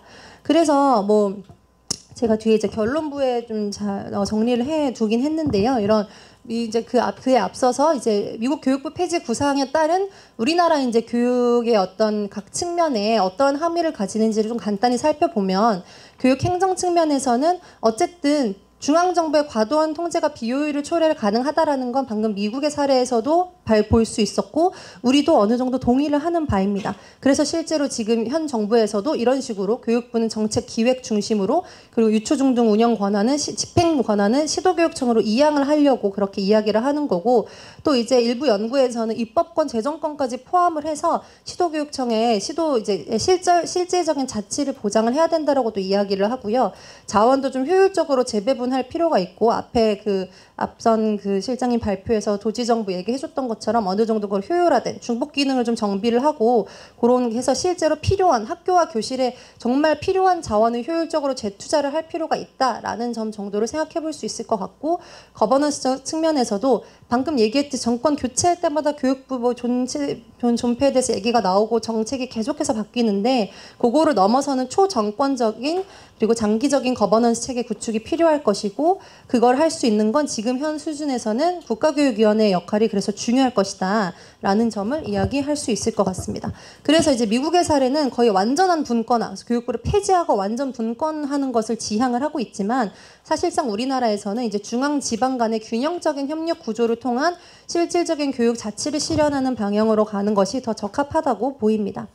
또 교육 과정 측면에서는 이제 미국에서는 원래 주 단위로 교육 과정이 있고 그러니까 그들이 이제 미국은 스쿨 디스트릭트라고 하죠. 또 그 디스트릭트 단위로 또 이렇게 자율적으로 교육 과정이 이제 이루어지고 있기 때문에 이제 우리나라 같은 경우에도 요즘 맞춤형 교육에 대해서 굉장히 관심이 높은데 그런 지역 이제 맞춤형 그런 어떤 교육 과정이라든지 학부모 이제 지역 맞춤형 교육 거버넌스 그러니까 참여를 할 수 있는 그런 이제 의사결정 구조를 확립을 하고 학교 유형 그러니까 그 지역에 맞춤형 학교 뭐 유형이라든지 혹은 교육 프로그램들을 좀 다양화해서 좀 선택을 할 수 있는 그런 좀 권리를 줄 필요가 있다. 선택권을 좀 줄 필요가 있다라는 점. 그리고 이제 우리는 국가교육위원회라는 게 있기 때문에 그 국가교육위원회를 중심으로 장기적 교육과정 비전을 수립할 수 있는 원래 국교위의 가장 대표적인 역할이 교육과정을 이제 하는 건데 지금 실제로 최근에 2028년 교육과정을 만드는 과정에서 의결하는 과정에서 국교위는 크게 그러니까 국교위에서 그런 어떤 의견을 제대로 수렴하지 못하고 그냥 돼 있는 대로 거기다 그냥 이렇게 형식적으로 의결만 하는 형식으로 그것도 끝났다라는 비판이 있더라고요. 그래서 이제 그게 아니라 실제로 교육과정을 수립을 할 때 장기적인 관점에서 국교위가 의견을 수렴을 해서 단계적으로 잘 이렇게 실행을 할 수 있도록 할 필요가 있다라는 점, 그리고 교육 재정 측면에서도 좀 포괄 보조금 이런 특히 우리나라 교육 재정 같은 경우에도 목적 기금 같은 거에 대한 그걸 사용하는 것에 대한 제한성에 대한 그런 좀 불만이 많이 나오고 있는 상황이기 때문에 그런 부분들 자율성을 조금 확대를 할 필요가 있다라는 점. 그래서 그리고 하지만 아까 이제 얘기했던 그런 미국에서 그 IDEA 그 특수교육 그런 것을 이제 바우처나 이런 그것까지 다 지역으로 한다라는 건 교육 격차를 심화시킬 수 있다라는 우려가 있고 그거는 우리나라도 마찬가지이기 때문에 그런 사회적 약자를 지원하는 구조는 중앙에서 어느 정도는 핵심으로 그 책임을 유지를 하되 각 지역의 특성을 기반으로 한 지원을 이제 할 수 있도록 중앙과 협력적으로 관리를 할 수 있도록 하는 그런 균형적인 접근이 필요할 것으로 보입니다. 그래서 마지막 결론인데요. 그래서 이러한 이제 내용을 바탕으로 우리나라 교육 거버넌스가 이제 어떻게 재구조화되어야 하는지에 대해서 마지막으로 짚어보고 마무리하도록 하겠습니다. 그래서 중앙정부 차원에서는 이제 앞에서 거의 했던 이야기라서요. 정리한다고 보시면 되고요. 그래서 중앙정부 같은 경우에는 이제 중앙교육정책 기능 조정과 통합 역할을 해서 어느 정도 국가 수준의 정책 일관성은 확보할 수 있는 컨트롤 타워 정도 역할을 해야 한다. 그래서 이제 교육부는 정책 촉진자로 거듭나야 되고 통합적 중심 역할을 수행해야 한다라는 그런 이제 학계 견해도 있고요. 그래서 뭐 이런 전생애적인 교육 정책을 설계를 해야 된다라고 생각하는데 이제 현 정부에서도 실제로 그렇게 이제 하려고 공약을 제시한 바 있고요. 그래서 이제 교육부는 이렇게 기능 조정 중심으로 개편이 될 필요가 있다라는 점.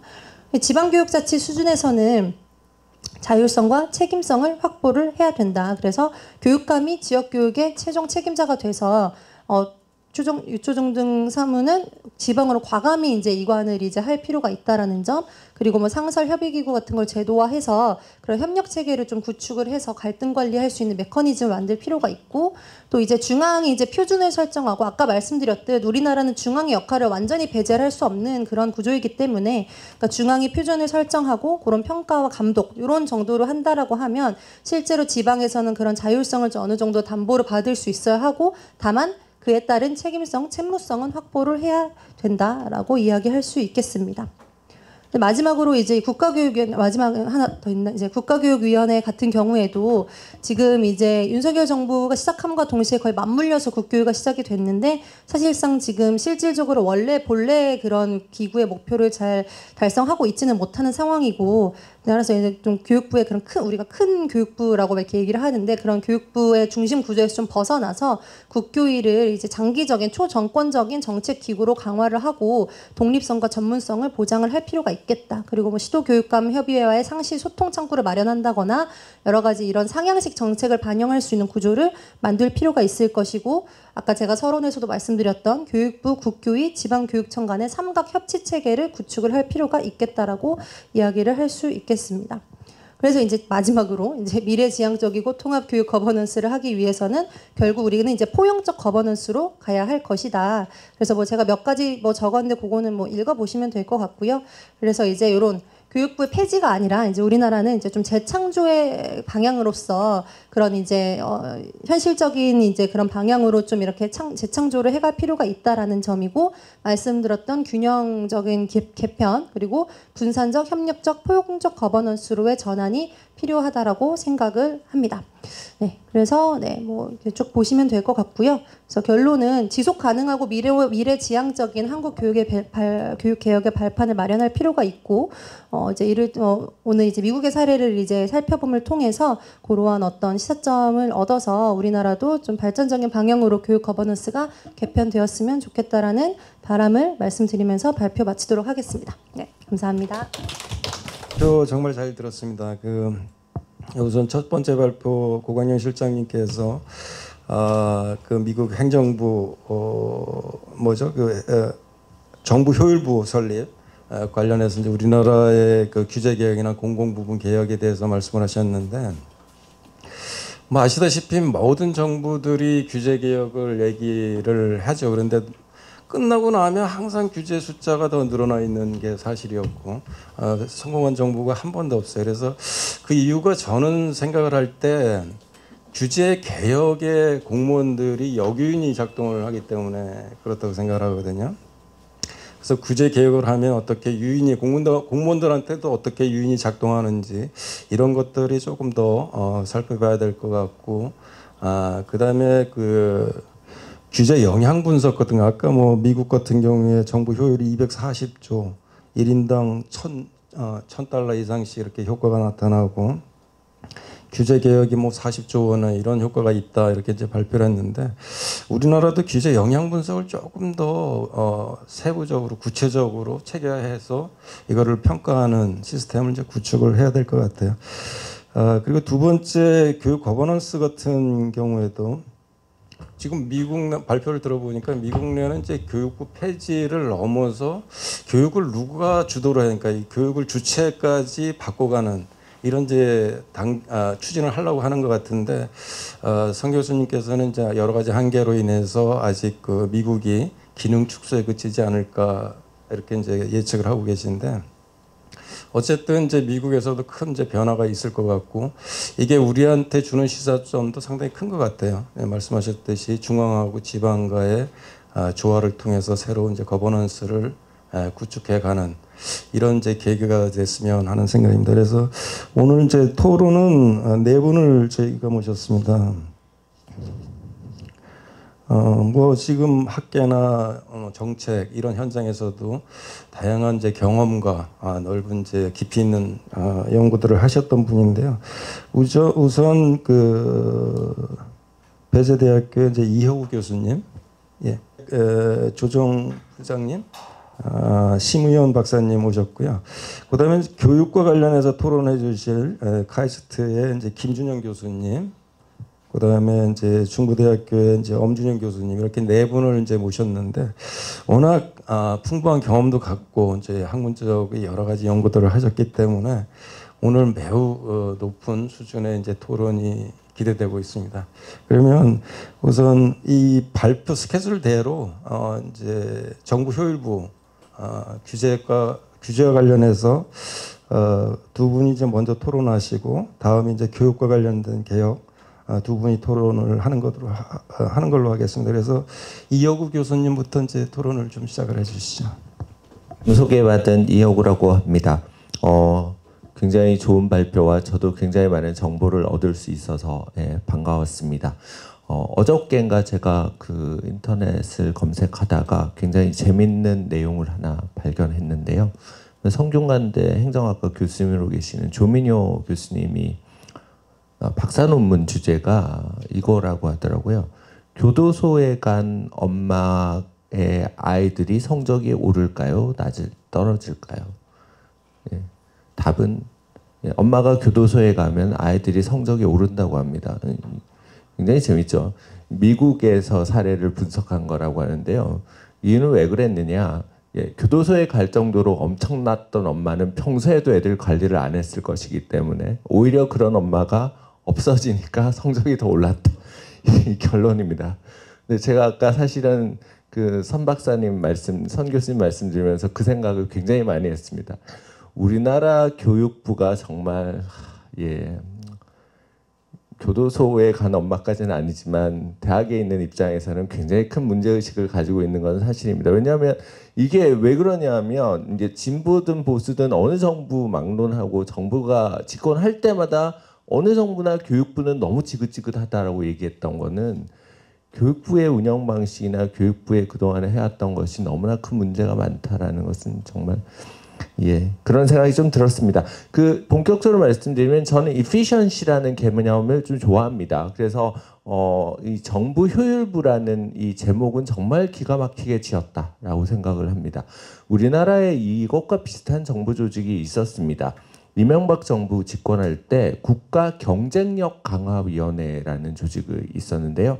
역시 한시적으로 권력 내내 운영되긴 했지만 정부 내 내내 사실 한시적으로 운영되어진 측면이 있습니다.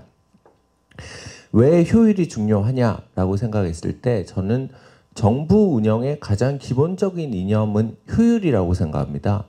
조금 더 정확하게 말씀드리면 행정부 운영의 핵심은 효율일 거고요. 아마 국회 운영의 핵심은 효율 플러스 뭐 여러 다른 어떤 정의라든가 뭐 개념이 있을 수 있겠죠. 그렇지만 행정부의 운영은 당연히 효율성이 가장 기본이 되어야 된다고 생각을 하고, 그것은 왜 그러냐면 국민의 대리인으로서의 재정을 관리하고 기준을 세우는 일에 있어서의 이 효율적인 부분을 놓치면 사실은 그 기반 자체가 국민을 오히려 번거롭게 하거나 낭비 요소를 이제 일으키는 거지 않겠습니까? 근데 그러면 효율을 누가 제일 잘 달성할 수 있을까? 당연히 시장에서 제일 잘할 수 있습니다. 민간에서 제일 잘할 수 있고요. 그래서 역설적으로 정부에서 효율을 달성한다는 게 그래서 모순인 겁니다. 굉장히 어려운 개념이죠. 그래서 이거를 그러면 정말 한번 해보자라는 이제 개념의 화두를 던진 것 같습니다. 왜 그러느냐? 정부나 우리나라나 똑같습니다. 미국이나 우리나라나 사실은 똑같습니다. 재정 적자는 지금 뭐 우리도 지금 언젠가부터 쌓이고 있고 부채도 많아지고 있고 앞으로도 계속 그럴 것 같고 규제는 뭐 점점 뭐 쌓이고 있고요. 그 다음에 인사행정상 비효율도 너무 심합니다. 특히 뭐 저는 미국에서 안 살아서 모르겠지만 우리나라 같은 경우에는 잠깐만 들러봐도 비효율 영역이 너무 많습니다. 제가 최근에 드리는 여러 사례 중에 뭐 작은 사례도 있지만 기간제법 이런 것도 어떻게 생각하십니까? 2년마다 계약직 직원을 우리나라가 17년 전부터 해고하는 관행을 발행시키는 이 규제를 갖고 있는데요.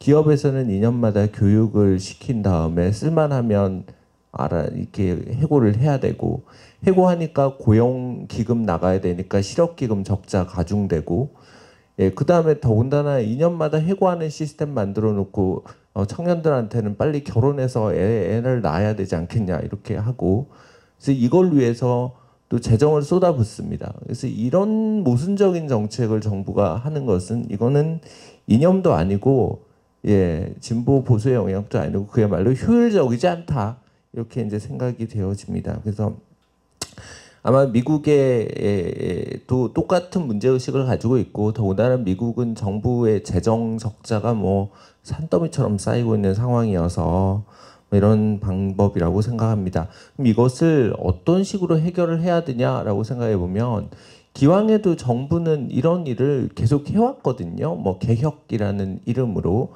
근데 이 너지 모델은 아마 조직을 만들어서 한번 해결해보자 뭐 이런 것 같습니다.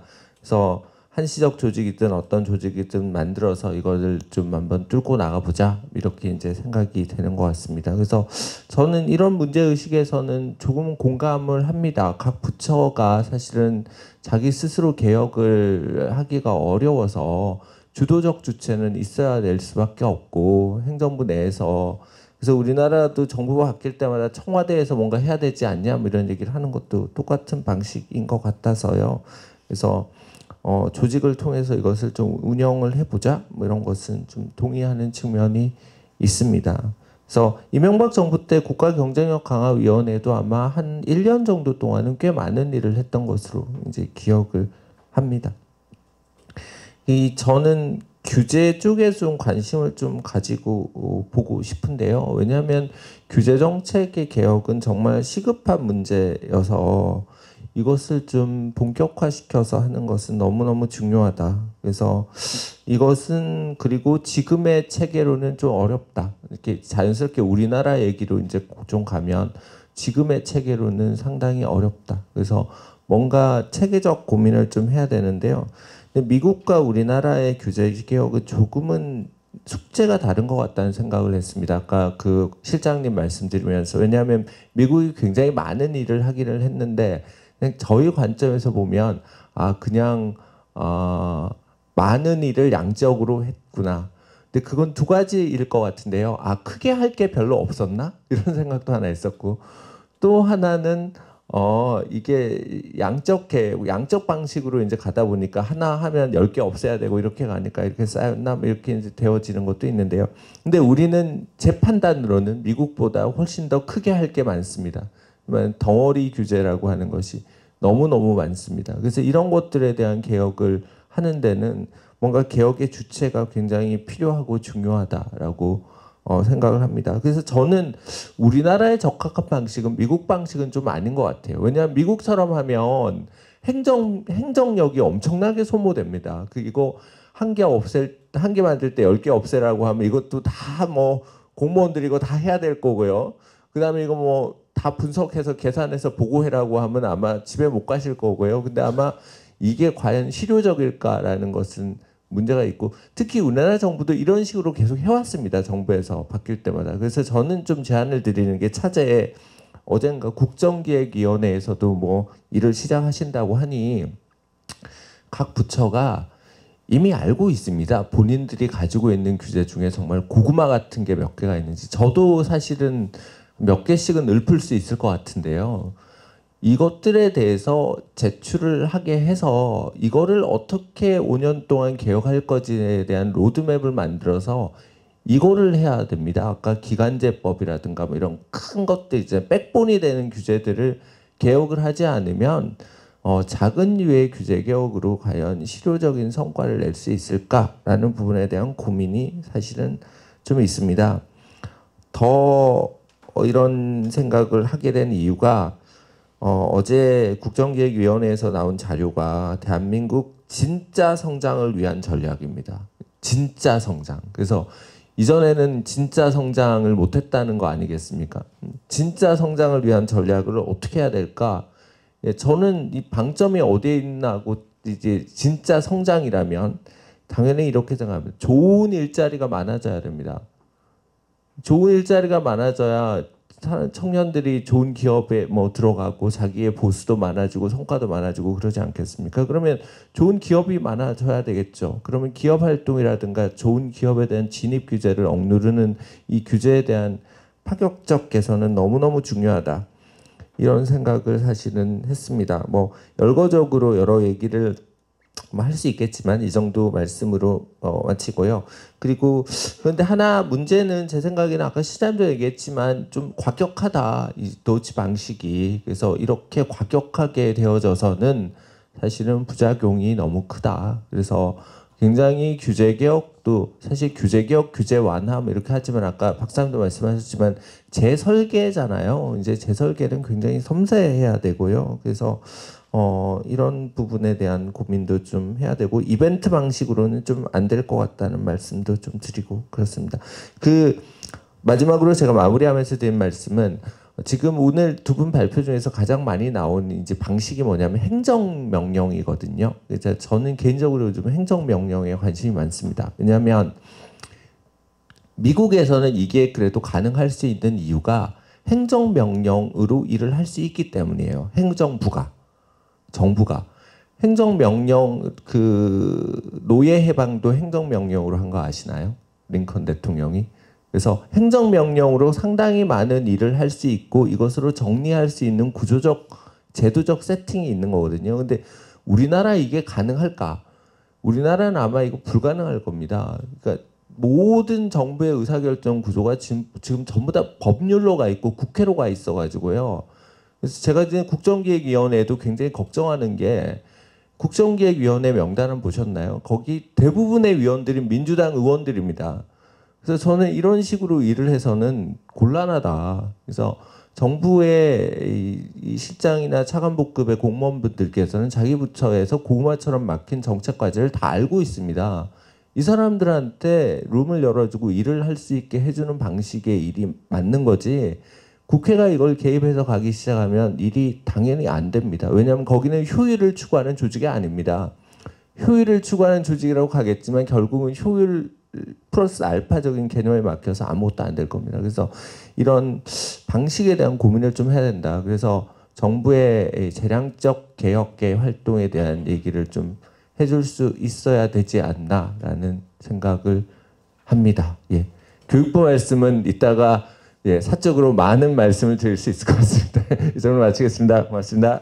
예, 안녕하세요. 한국행정연구원 심현입니다. 오늘 뭐 새로운 내용에 대해서 많이 배웠고요. 또 이혁우 교수님 말씀하신 내용들 적극 공감합니다. 저도 예. 제가 오늘 좀 드리고 싶은 말씀은 사실 저도 이혁우 교수님처럼 규제 쪽을 많이 연구를 해오다 보니까 고강용 실장님께서 말씀하신 이 미국의 정부혁신부에서 지금 진행하고 있는 규제 개혁들 이러한 그러한 여러 가지 제도라든지 수단 등이 실제 우리나라에서 적용이 가능한지에 대해서 좀 생각을 해보고 또 이게 가능하다면 어떤 방식으로 좀 우리나라 한국적 맥락에 맞게 적용을 할 수 있을지에 대해서 좀 말씀을 드리도록 하겠습니다. 사실 우리나라 같은 경우는 2025년 OECD 규제 정책 전망에서도 알 수 있듯이 뭐 몇 가지 분야에서는 규제 개혁에서 뭐 1등을 차지하는 등 뭐 여러 가지 성과를 보이고 있습니다. 그럼에도 불구하고 항상 저희가 이제 저도 한 규제와 관련해서는 뭐 15년, 20년 정도 연구를 했는데 항상 여러 가지 한계에 대해서 많이 말을 하고 있습니다.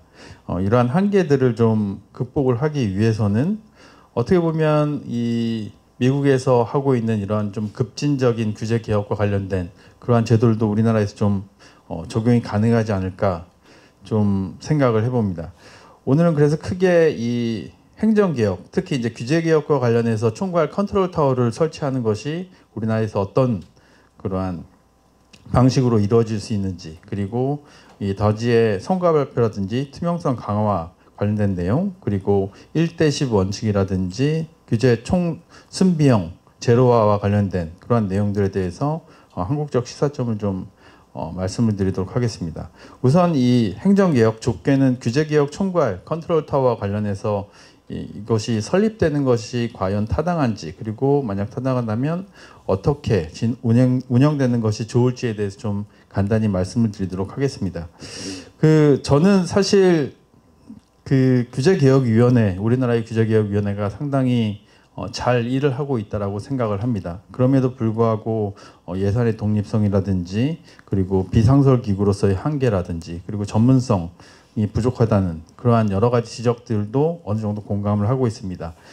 그러한 상황에서 사실 이 뭐 대통령실이라든지 혹은 대통령 직속으로 전담 부처를 설립하는 것은 어느 정도 효과를 발휘할 수 있다라고 생각을 합니다. 특히 이 개별 규제의 개혁이라기보다는 아까 이혁우 교수님께서 말씀하신 것처럼 이 덩어리 규제라든지 이런 중요한 규제들에 대해서 이 전략적 우선순위를 설정을 해서 이 직속 전담 기구에서 개혁을 추진하는 것이라든지 혹은 규제 개혁 로드맵을 수립을 한다든지 그리고 긴급 규제 현황의 대응이라든지 핵심 과제의 신속한 발굴 추진 이런 것들에 대한 것을 전담 기구에서 실제로 맡아서 추진을 하는 것이 상당히 효과적일 수 있다라고 생각을 합니다. 또한 이와는 별개로 이 기존의 규제개혁위원회의 한계성을 강화하기 위한 극복하기 위한 뭐 여러 가지 방안들도 함께 추진이 되어야 된다고 생각이 됩니다.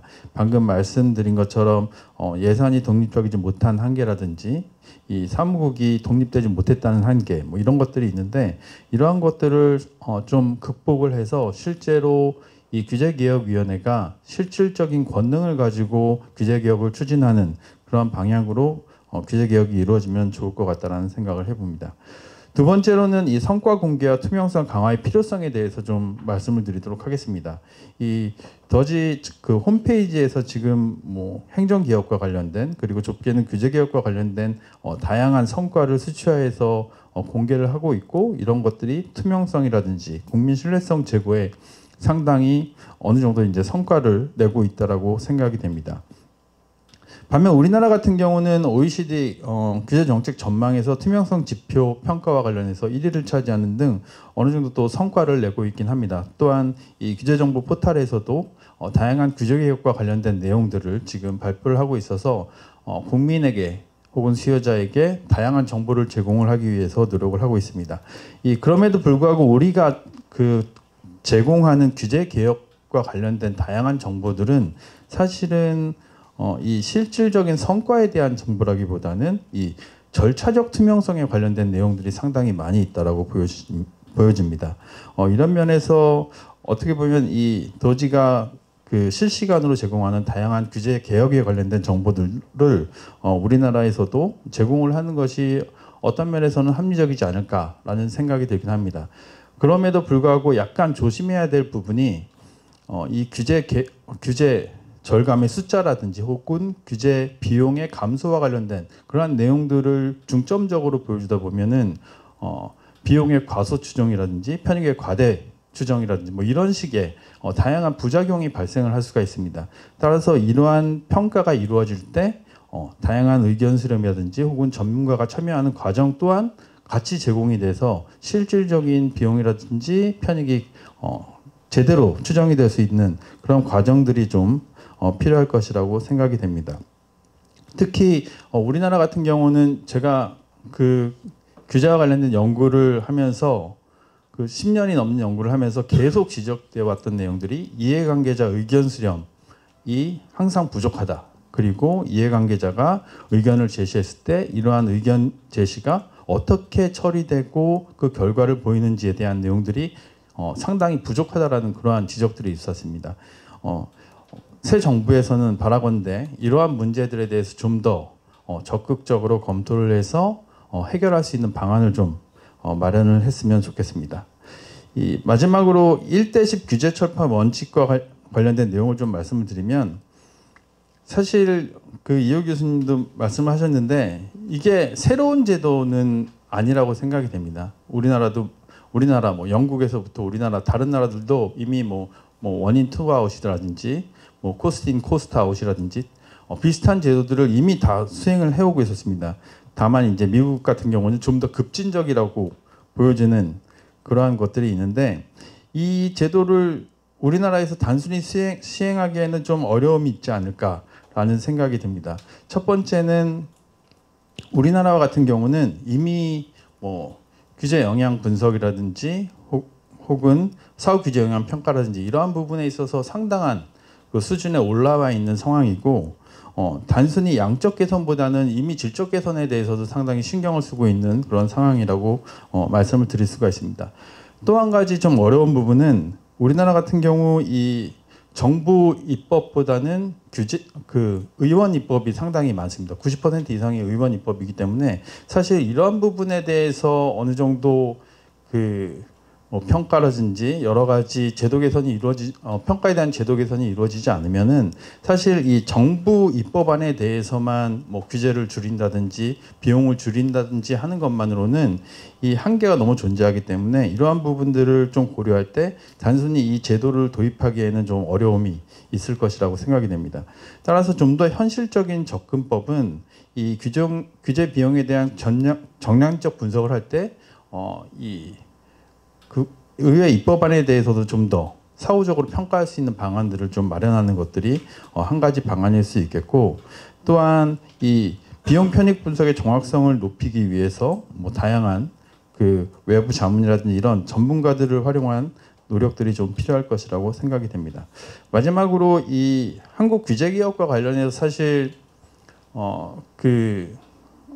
저희가 어느 정도는 성과를 발휘를 했다고 생각이 됩니다. 이 단순히 미국이 이런 제도를 하기 때문에 우리가 이런 제도를 좀 따라하는 것이 좋겠다라고 하기에는 어떤 부분에 있어서는 사실 미국의 규제 개혁보다는 우리나라의 규제 개혁들이 상당한 성과를 발휘한 부분이 있다라고 생각을 저는 하고 있고요. 그럼에도 불구하고 우리나라 규제 개혁이 여전히 다양한 한계와 과제가 있을 것이라고 생각이 됩니다. 특히 그 질적인 개선 부분에 대해서는 우리나라도 여전히 좀 어려움을 겪고 있는 부분들이 있기 때문에 이런 부분에 대해서는 새 정부에서 좀 더 다양한 제도들이라든지 절차를 마련하는 것이 필요하다고 생각이 되고 또 아까 이호 교수님께서 말씀하셨듯이 저도 이 규제를 재설계한다라는 내용 그리고 지금 새 정부에서 말한 규제의 합리화 내용 이런 부분들이 사실 다 일맥상통한 부분이라고 생각을 하거든요. 결국 규제를 단순히 양적으로 줄인다는 그러한 개념보다는 실제 규제 환경을 합리화하고 있는 규제 중에서 불합리한 부분들을 제거하는 그러한 접근법을 통해서 규제 개혁을 추진하는 것이 우리나라 새 정부의 규제 개혁 방향이 되어야 되지 않을까라는 생각을 해봅니다. 예, 이상입니다. 대학 카이스트 디지털 인문사회학과 김준형 교수입니다. 네, 그 선희경 교수님께서 되게 자세히 설명을 잘 해주셔서 저도 많이 배웠습니다. 그래서 그 일단 교육에는 공공적인 기능이 있으니까 정부의 역할이 필요하긴 합니다. 다만 여기서 이제 문제는 공교육에서 중앙정부가 어디까지 권한을 가질 것인지 그리고 지방정부에게 어디까지 얼마나 자율성을 부여할 것인지 이게 쟁점이 될 수가 있겠습니다. 여기서 문제는 이제 한국의 문제는 중앙정부의 권한이 너무 크고 지방에서 자치적으로 결정할 수 있는 여지가 적다. 그래서 정책 결정이 그 지방의 현실, 학생 현실에 잘 맞지 않다. 이게 쟁점이 될 것 같습니다. 상대적으로 미국은 이런 개혁이 있기 전에서부터도 지역 지방의 각 주정부 그리고 그보다 낮은 단위에서도 한국보다 훨씬 결정할 수 있는 여지가 높습니다. 한국에서는 이제 그 중앙 정부에서 모든 걸 결정하다 보니까 지방 현실에 맞지도 않고 또 중앙 정권이 바뀔 때마다 교육부도 바뀌니까 정책의 일관성도 떨어집니다. 이제 이에 반해서 그 상설 기구나 혹은 지방에 좀 더 권한을 부여할 경우 일단 정책의 일관성이 높아질 것으로 기대할 수가 있습니다. 또 그리고 이제 공부하는 사람으로서 교육을 평가하는 사람으로서 생각인데 지역별로 그 정책의 평가가 충분히 크지 않다 보니까 대체 비교 분석을 하기가 아주 힘듭니다. 그로 인해서 정책이 얼마나 효과가 있는지 정책 평가를 엄밀하게 하기도 아주 힘듭니다. 미국 같은 경우도 이제 NCS 얘기도 나왔는데 이런 식으로 지역별로 차이가 있고 또 아주 엄밀하게 데이터를 수집하고 또 이런 데이터를 아주 쉽게 접근할 수 있도록 공개해서 수많은 학자들이 이제 정책을 아주 엄밀하게 평가를 하고 있습니다. 그리고 이건 독립적인 평가라서 정책이 효과가 없다는 얘기를 하는데 사람들이 거리낌이 없습니다. 이에 반해서 한국은 그런 연구 정책의 평가와 선별이 좀 힘든 상황입니다. 그래서 지역에 따라서 이제 결국 지역 간의 정책 경쟁도 잘 일어나지 않고 어떤 정책이 좋은 정책인지 혹은 그렇지 않은지 이러한 선별 과정도 잘 일어나지 않습니다. 자, 그래서 이제 미국에서 이제 이런 그 개혁 정책을 펴고 있는데 사실 미국식으로 하는 지금 개혁이 너무 급진적이고 정돈되지 않은 측면이 있습니다. 근데 사실 그 세계 여러 나라나 정부가 이제 계속 오래 유지되면서 불필요한 규제나 낡은 이제 조직들이 많이 있어서 개혁이 필요한데 이걸 이제 모범을 보여줘야 될 미국이 이렇게 아주 정돈되지 않은 방식으로 급격하게 이런 진행을 하는 모습이 되게 아쉬운 면이 있습니다. 이렇게 일단 불안정한 모습을 보이면은 정책적으로 불안정하면은 이제 실제로 교육 투자나 실물 투자가 저하되는 면이 있습니다. 그 불안정성 자체로도.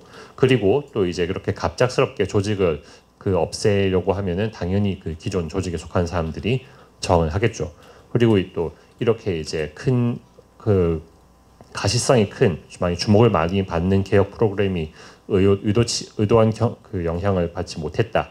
그러면은 이제 그 후속 개혁 그리고 다른 나라의 개혁도 이제 좀 힘들어지는 면이 있습니다. 그래서 여러모로 미국의 예는 좀 아쉬운 면이 있습니다. 그래서 우리나라는 앞에서도 말씀하셨듯이 좀 점진적인 개혁을 통해서 그 중앙의 교육부의 역할을 지방으로 점진적으로 옮기는 쪽으로 좀 많이 고려를 해야 되지 않을까라는 생각이 듭니다. 지금 미국 같은 경우에는 이제 학교 사이에서도 이제 정책, 학교의 정책 그리고 학교의 퀄리티 경쟁이 가능할 정도입니다. 차터스쿨이라고 하는데 한국은 이제 공립학교, 사립학교 그런 차이가 있는데 사실 큰 의미가 없는 구분이죠. 다 중앙정부 그 교육부의 예산과 정책에 기대어 있고 교육부에서 내놓은 가이드라인이 벗어날 수가 없으니까 뭐 자립형 사립학교 같은 것들이 조금씩 있지만 아직 그 수가 그렇게 크지 않습니다. 그래서 그리고 또 대학 같은 경우에도 여기 대학 교수님들 많이 계실 텐데 교육부의 통제와 여러 가지 행정 절차 때문에 학교 교수님들도 이제 편하게 연구에 매진하기가 아주 힘든 상황이고 그리고 또 얼마 전에 몇 년 전에 좀 유명한 얘기가 있었는데 서울대에서 미국에 있는 이제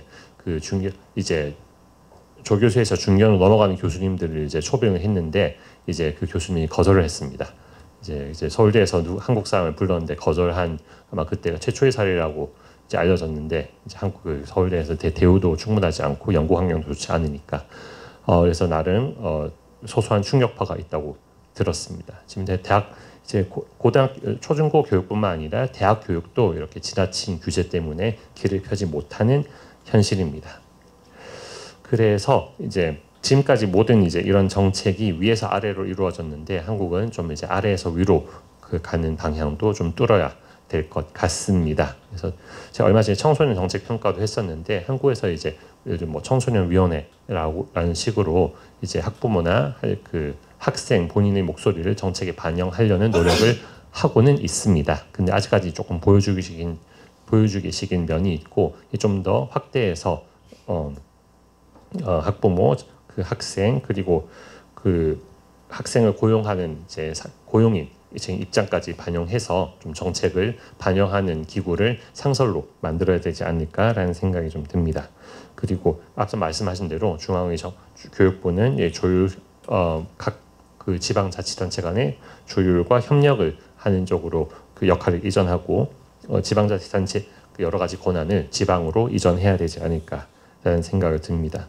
그리고 대학 관련 규제도 좀 완화를 하고 완화를 해야 될 필요가 있습니다. 이제 대학 교육에도 공공성이 있는데 미국의 예를 들자면 대학의 4년제 대학은 연구 중심으로 각자 이제 연구 중심 대학으로 각자 도생을 하고 교육의 공공성은 4년제 리버럴 아츠 컬리지나 2, 3년제 커뮤니티 컬리지가 담당하는 그 모델을 사용하고 있습니다. 그래서 우리나라도 이제 연구 중심 대학은 각자 이제 연구 경쟁력에 집중을 하고 그 대학 교육의 공공성은 이제 4년제가 아닌 대학으로 조금씩 옮기는 방향으로 그 모델 그 정책을 짜야 되지 않을까라는 생각을 합니다. 여기까지 하겠습니다. 감사합니다. 네, 안녕하세요. 엄준용입니다. 일단 이 자유기업원에 초대해 주셔서 감사하고 처음 와봤는데 그리고 그 발표자 두 분하고 그 앞선 세 분의 토론자로부터 이제 좀 많은 것들을 학습할 수 있는 기회가 돼서 감사하다는 말씀을 먼저 드립니다. 저희 그 선혜경 교수님께서 하신 발표에 대해서 기본적으로 지금 제가 토론을 맡았는데요. 발표자께서는 이제 미국 교육 폐지 논의와 관련된 그 논의의 배경, 뭐 전략 이런 내용들을 이제 체계적으로 분석하시고 또 교육 정책 거버넌스 이 문제에 대한 비판적인 성찰, 대안 이런 것들을 논의하고 계셔서 그리고 또 내용을 이제 좀 청중이 이렇게 쉽게 따라갈 수 있도록 이렇게 구성해 주셔서 굉장히 이해하기도 쉬웠고 많은 것들을 좀 학습할 수 있는 그런 계기가 되었습니다.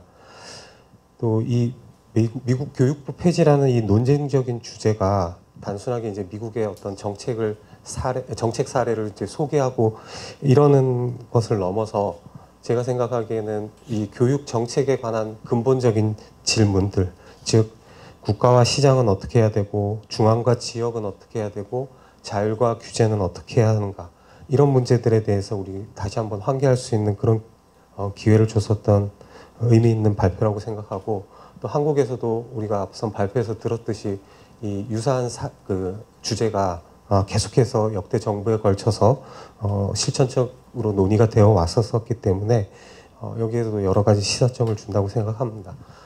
저는 이제 이 주제가 근본적인 질문이 그 국가가 교육에 어디까지 개입해야 되는가 이 질문을 던져주는 주제라고 생각을 하고 발표자의 의견에 약간 보완적인 시각에서 몇 가지 의견을 좀 드려보고자 합니다.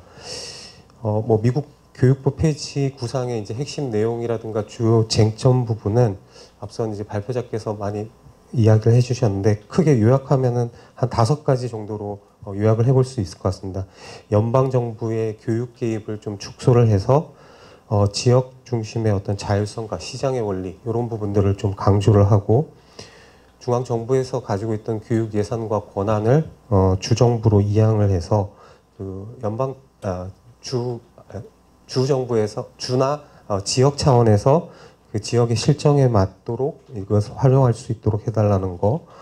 그다음에 연방 차원에서의 표준화된 시험이라든가 국가 차원에서 수립된 어떤 교육 기준 이것에 대한 이제 강한 반대 요거를 좀 제시했다라고 생각하고 또 지역 공동체 중심의 그 가치 이건 미국의 어떤 전통적인 가치라고 볼 수가 있는데 이런 가치들이 좀 표면화됐다. 그다음 마지막으로 재정적인 측면에서의 효율성과 관료주의를 축소하겠다라는 이런 내용들이 이 폐지에 담겨져 있는데 그래서 이 교육부 폐지 구상은 단순한 어떤 행정상의 축소 또는 기능의 어떤 축소 이런 측면보다는 그 어떤 철학적이고 정치적인 이런 미국의 흐름이 여기에 그대로 반영이 돼 있고 특히 이제 그 지역과 가족 그러니까 교육이라는 것은 지역과 가족의 고육 권한이다라는 그 미국의 어떤 정치 문화 이런 것들이 투영이 된 그런 정책이라고 생각이 듭니다. 그 미국 이 교육부 폐지 구상이 가지는 이제 여러 가지 그 쟁점들이 있는데 어떻게 보면 이제 우려점이라고 볼 수가 있는데 기본적으로는 뭐 또 교육 기회에 있어서의 지역 간 격차라든가 불평등이 심화될 수 있다라는 측면하고 소수계층들 그러니까 장애 학생이라든가 소수인종 이런 사람들을 국가가 기본적으로 보호해야 된다라는 이런 측면들이 좀 약화가 되고 또 이제 국가 차원에서 경쟁력 있게 가져가야 되는 어떤 교육의 측면들 이런 것들이 좀 약화될 거다라는 이런 우려들이 제기되고 있는 것 같습니다. 특히 이제 뭐 연방 정부에서 교육에 대한 권한을 가지느냐 안 가지느냐 헌법에도 나와 있지 않은 것을 연방 정부가 하고 있다 이런 지금 비판을 하고 있는 측면도 있는 반면에 헌법에는 없지만 그 유사한 어떤 규정이라든가 조항 이런 것들에 근거해서 이런 것들을 충분히 할 수 있다라는 입장 이런 것들이 서로 대립되고 있기는 합니다만 현실적으로 볼 때 저도 그 발표자이신 그 선혜경 교수님의 의견대로 현실적으로 이게 실현되기는 좀 쉽지 않겠다 이렇게 생각은 하고 있습니다. 이 미국 교육부 폐지 구상이 한국 그 교육 거버넌스에 주는 이제 시사점과 관련된 부분에 있어서도 기본적으로는 저도 그 교육부 폐지보다는 어떤 교육부의 교육 그 거버넌스의 재구조화 이런 측면으로 가는 것이 바람직하다라고 생각을 하고 여기에서는 아까 우리 김준영 교수님도 그렇게 좀 점진적인 어떤 개혁 이런 것들을 말씀하셨다는 측면에서 비슷한 의견이신 것 같습니다. 그래서 중앙 정부하고 지방 정부 간의 교육 권한을 어떻게 이제 재배분할 것인가, 또 교육의 어떤 정치적 중립성이라든가 거버넌스에 있어서의 독립성을 강화하는 측면, 그 국가교육위원회에 대해서도 아까 말씀을 하셨는데, 또 학교 단위의 어떤 자율성과 지역사회의 참여를 어떻게 활성화할 것인가, 또 분권과 형평성, 이 형평성은 이제 국가 차원에서 이제 중앙 집권의 측면에서의 이야기라고 할 수가 있는데, 이 둘 간에 어떻게 균형을 할 건가, 이런 문제들에 대해서 많은 시사점을 제공해 주고 있다고 생각합니다. 이 교육 거버넌스를 재구조하는 문제가 굉장히 단순한 문제는 아니거든요. 제가 그 아래쪽에 표에 제시한 것과 같이 이런 거버넌스 구조를 재구조할 때 교육 단계별로 고려해야 될 질문들 이런 것들을 쭉 정리를 한번 해봤는데 보시다시피 그렇게 단순한 문제는 아닌 것 같습니다.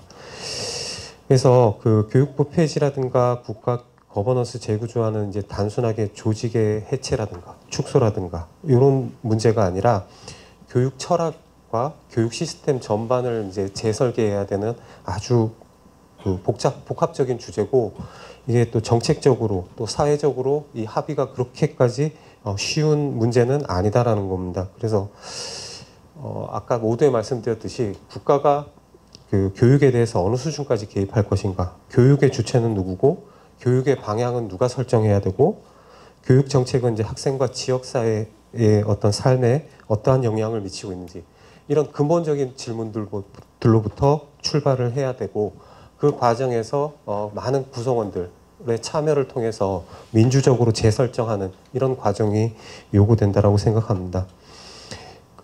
그래서 이제 중앙과 지방, 그 다음에 학교와 지역사회 간의 역할과 책임을 재정립하는 계기로서 이 미국 교육부 폐지의 논의, 또 한국에서 이 교육부를 폐지해야 되느냐, 교육부의 기능을 축소해야 되느냐, 이런 논의들은 이런 문제들로 국가와 지역 또는 학교 간의 책임과 권한 이런 것들을 어떻게 배분할 것인가. 예, 이 문제로 이제 결국은 귀결이 된다라고 생각을 합니다. 그래서 마지막에 국가가 보편성과 형평성을 보장하기 위해서 국가가 개입해야 될 영역 그리고 다양성과 자율성을 실현하기 위해서 지역과 학교가 담당해야 될 영역에 대해서 정리를 해봤습니다. 참고를 해주시면 좋을 것 같습니다. 네, 이상으로 제 토론을 마치도록 하겠습니다. 감사합니다. 감사합니다. 엄 교수님도 앞에 이제 토론자나 발표자 분께서 하셨던 얘기듯이 우리나라 교육부 이제 구조적인 문제라든가 학교 자율권 부족 그리고 이제 정책 일관성 문제 이런 것들을 지적하시고 아주 어려운 일이지만 실질적인 이제 교육 거버넌스 개편이 이제 필요하다 이런 지적을 해주셨습니다. 그래서 오늘 토론 내부는 토론을 다 들었고요. 그러면 지금 플로어에서 뭐 자유롭게 질문이나 아니면 이제 좀 더 논의 의견을 좀 보탤 게 있다라면 말씀해 주시면 좋겠습니다. 없어요.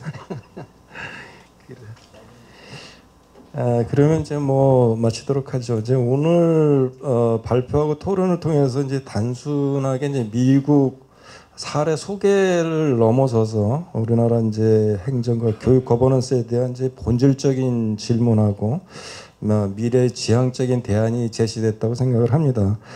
그러니까 중앙 집권과 지방 분권, 뭐 정부의 효율성과 책임성, 정치적 중립성과 정책의 일관성 이런 이제 구조적인 문제에 대해서 다양한 시각이 이제 교차했고 매우 생산적인 시간을 가진 것 같습니다. 이제 마지막으로 귀한 시간 내주셔서 정말 감사드리고요. 그리고 이제 함께해 주신 모든 분들께 감사를 드리면서 이제 오늘 논의가 이제 정책의 그 설계하고 제도 개선하는 데 있어서 앞으로 상당히 기여를 할 수 있을 거라고 저는 생각을 하고 있습니다. 이상으로 이제 오늘 세미나를 마치겠습니다. 감사합니다.